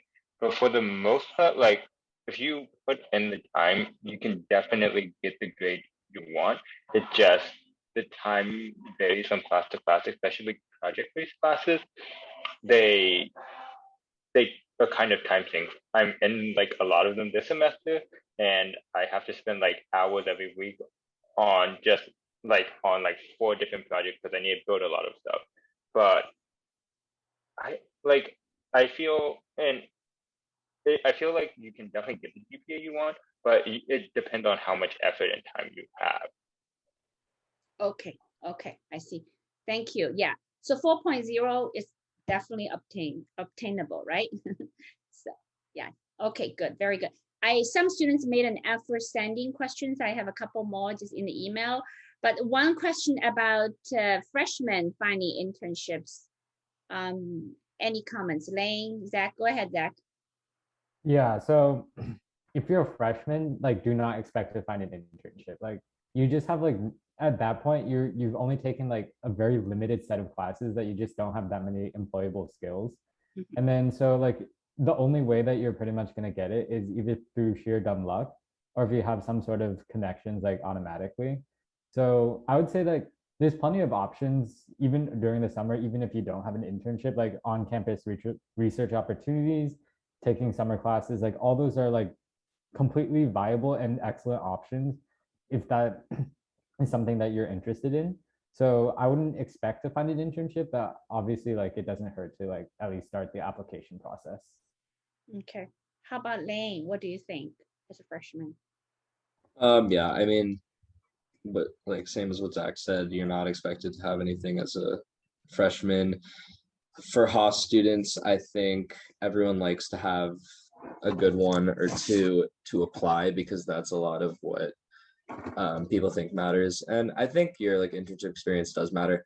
Your sophomore year, I think it's like a really smart strategy to kind of focus on what you like and your classes freshman year, and then set yourself up for a good sophomore year internship, because freshman year, the odds of you getting something actually like, I don't know, good and like substantial is pretty low. I would still apply. And I said this in the chat, like cold email away. That's how a lot of this works. It's just like meeting people and asking if you could work for them instead of applying to what they have listed.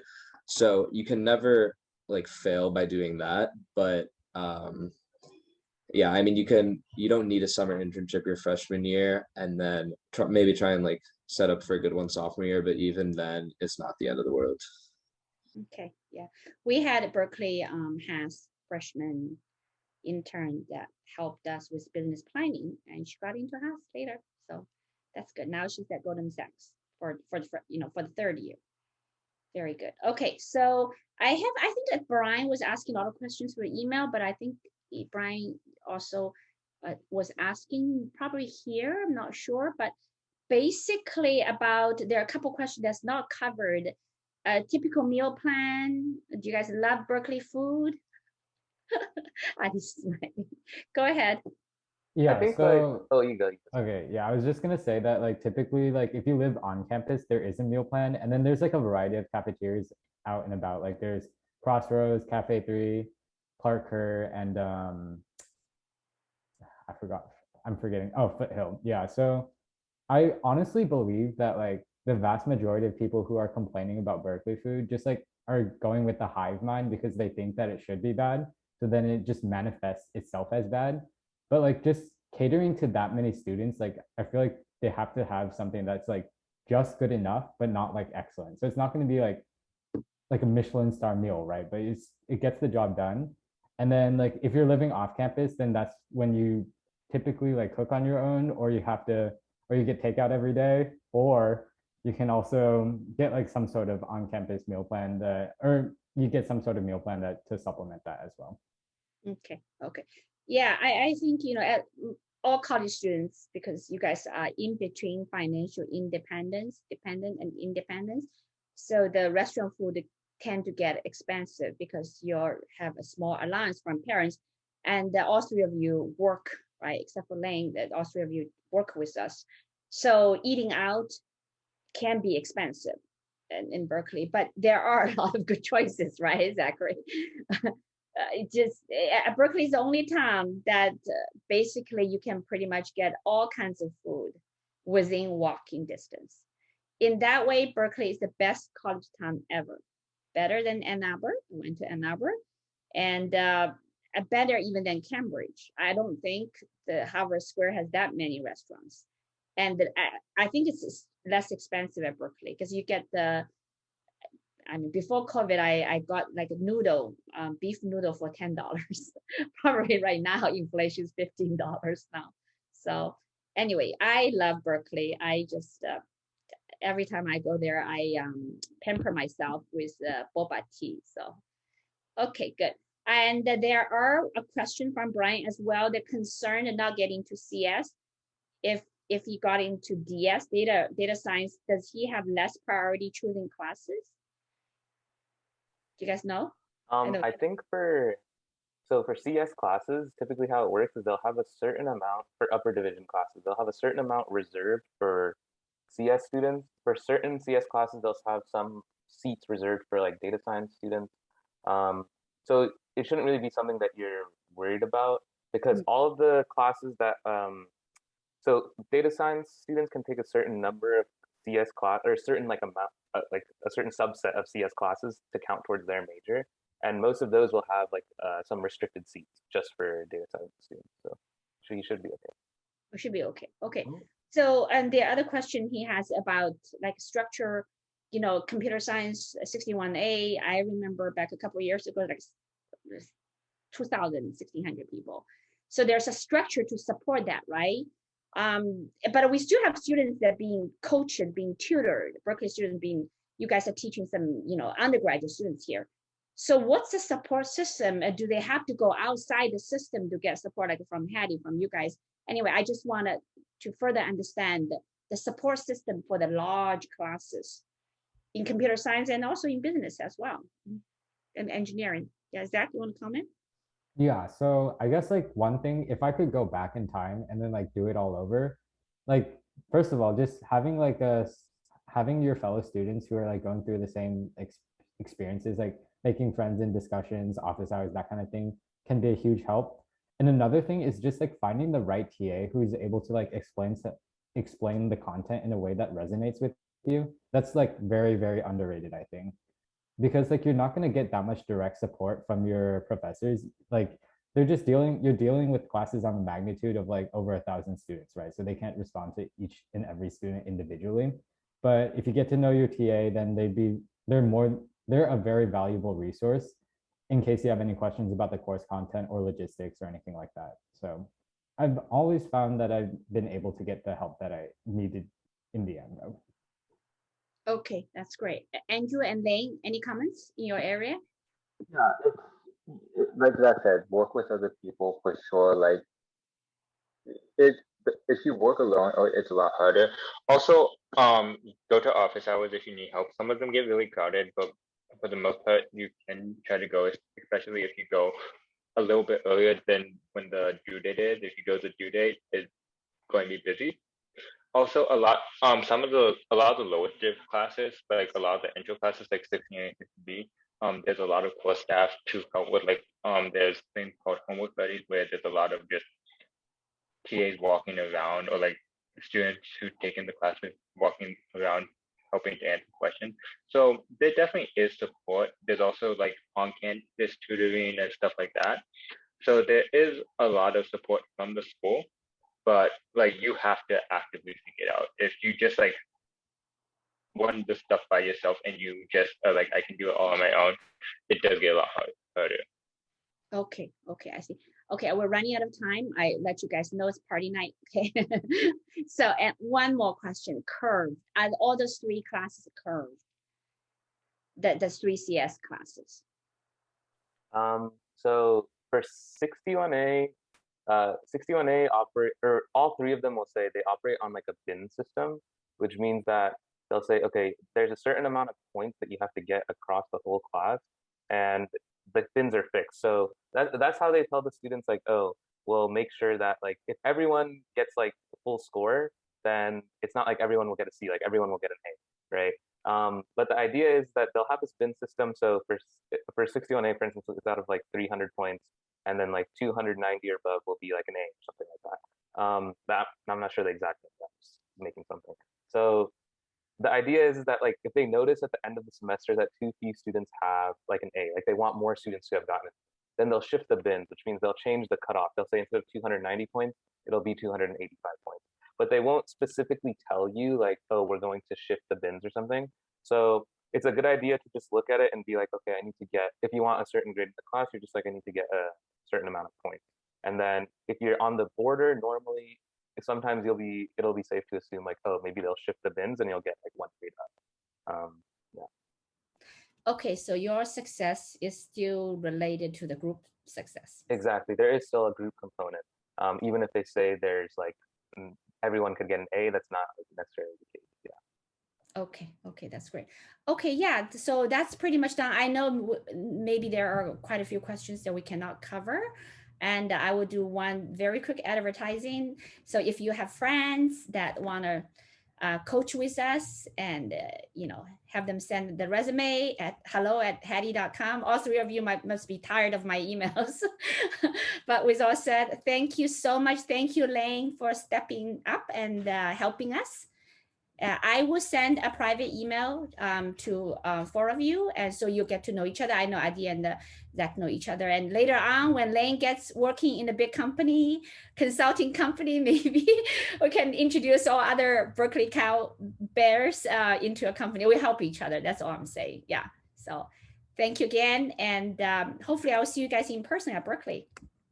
Awesome. Thank you. Yeah, I'll come over and meet you guys. Okay. Bye. Yeah, thank you, Andrew. Thank you, Zach and Lane and Adi. Okay. Thank you, everybody. We're done for today. Okay. Thank you. Bye.